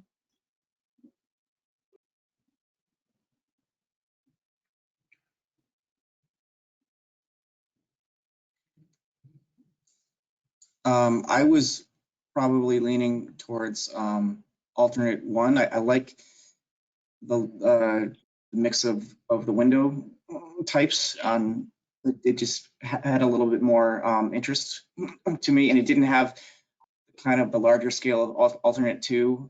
It was just a little bit more interesting, and I liked the kind of differentiation between the masonry detailing, although there were some nice details in the preferred one as well.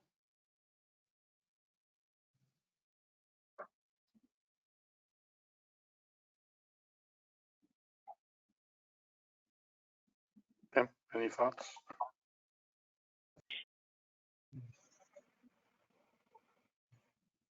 Yeah, I think for me, between the preferred option and alternate one, I think both have merit. I think I'm drawn more to the tonality of the preferred option as opposed to the washed red brick in alternate one, though I think the variability in the window spacing, there is something. I would agree. I would agree with that.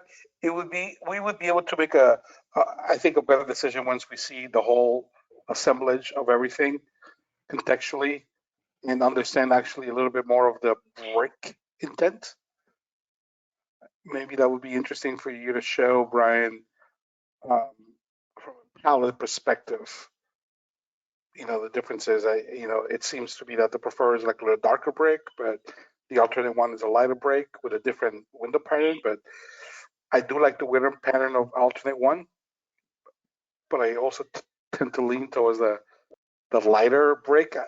When I think of the red brick, I think of residential, and the different type of brick in a lab building, I think allows me to it just allows for a better development. So I'm between both of them, similar to what Tim Talon was saying. We like a little bit of everything, in both of them.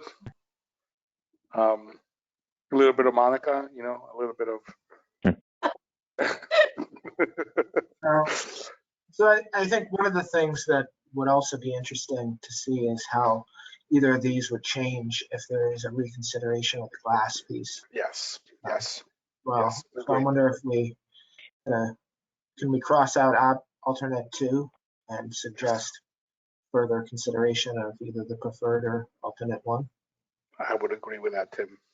Yeah, and I do like your suggestion, Tim, of maybe some sort of a little bit of play on the community garden facade, and it doesn't necessarily have to be the same treatment as it wraps the corner, but maybe there's something else there.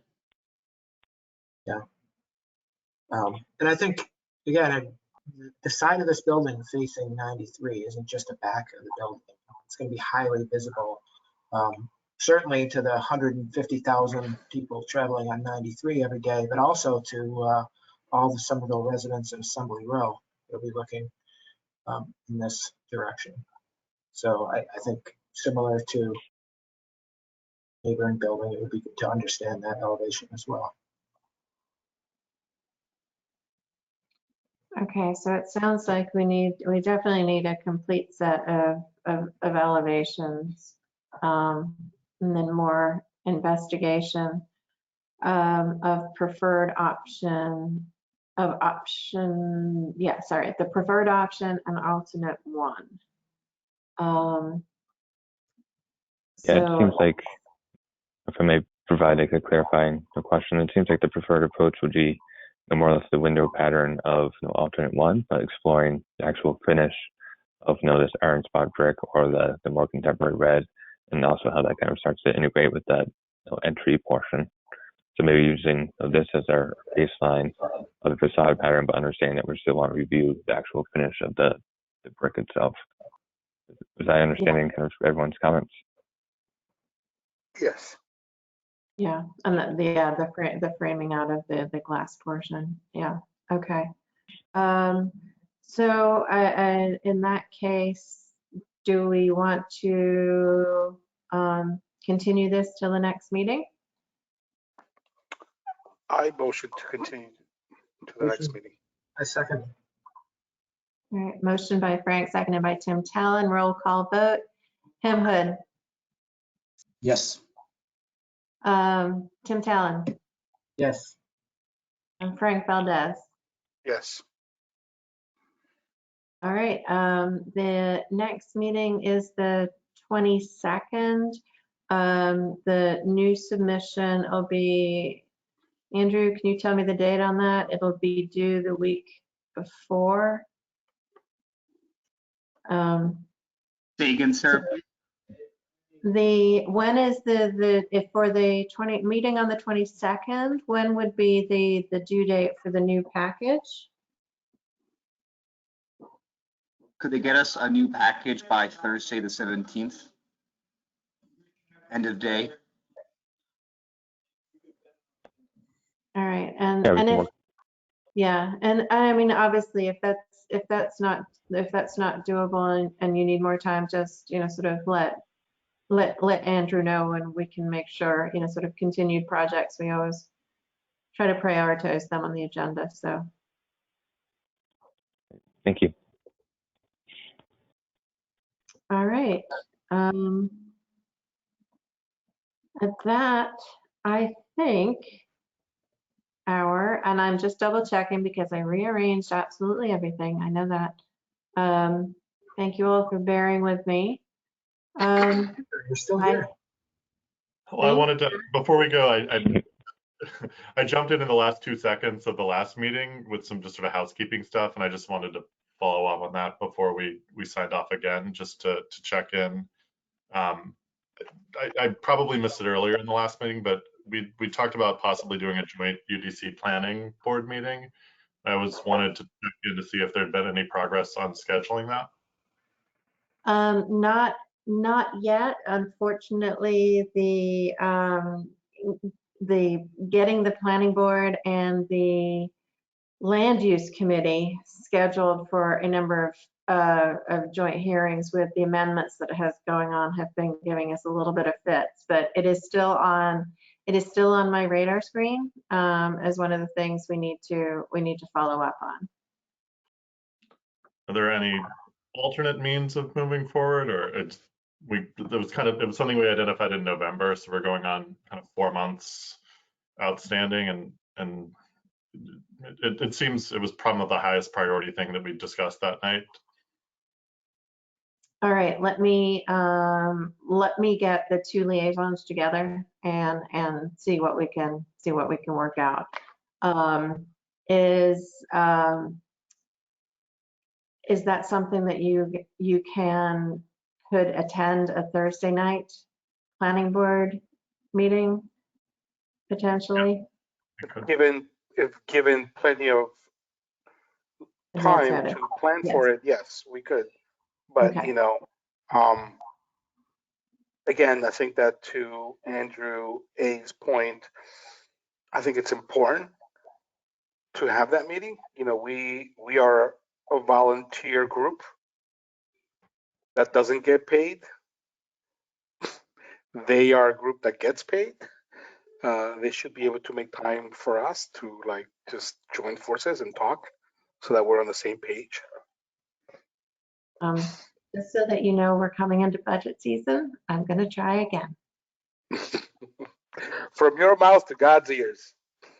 I know, but it doesn't hurt to try. I know. We do it because we love doing this. How about that? Frank will perform the entire Mambo number 5 if you can get us some. Oh, a little bit of Monica in my life. Who doesn't like a little Monica in their life? All right, folks, we're still on the record right here. All right. So before we move off to the Davis Square guidelines, was the other thing we were going to talk about schedule, I think, as to when we might be seeing that. Yes, and I'm afraid I don't have a straight answer out from the team that's working on that at the moment. They've been trying to coordinate with somewhat with, I know they've been working well with PSEF on it, but engineering and mobility are having tough times. So is there a project manager related to that project that I guess just somebody that could provide some sort of update that could be presented to us? Yeah, I can do that. We can ask the planners to come to the next meeting and give a brief overview. That would be incredibly helpful, especially with the Davis Square public space that we're actively reviewing at this point. Yep. Yep, no, that sounds good. Okay, Great, that was it. okay, Awesome. all right. Okay. Andrew, Thank you for that. So then, motion to end the meeting. adjourn? All right, Motion to motion to adjourn by Frank, seconded by Second. Tim Hood. Roll call vote. Andrew Abba, Yes. Frank Valdez, Yes. Tim Talon, Yes. and Tim Hood. Yes. All right, so meeting is adjourned at 8:23 p.m. Thank you all. Oh, we have Just in another. time, Tim. Look at that. Just in time, Tim. All right. Buenos nachos. Thank All you. right, good night all. Thanks, everyone. Good night.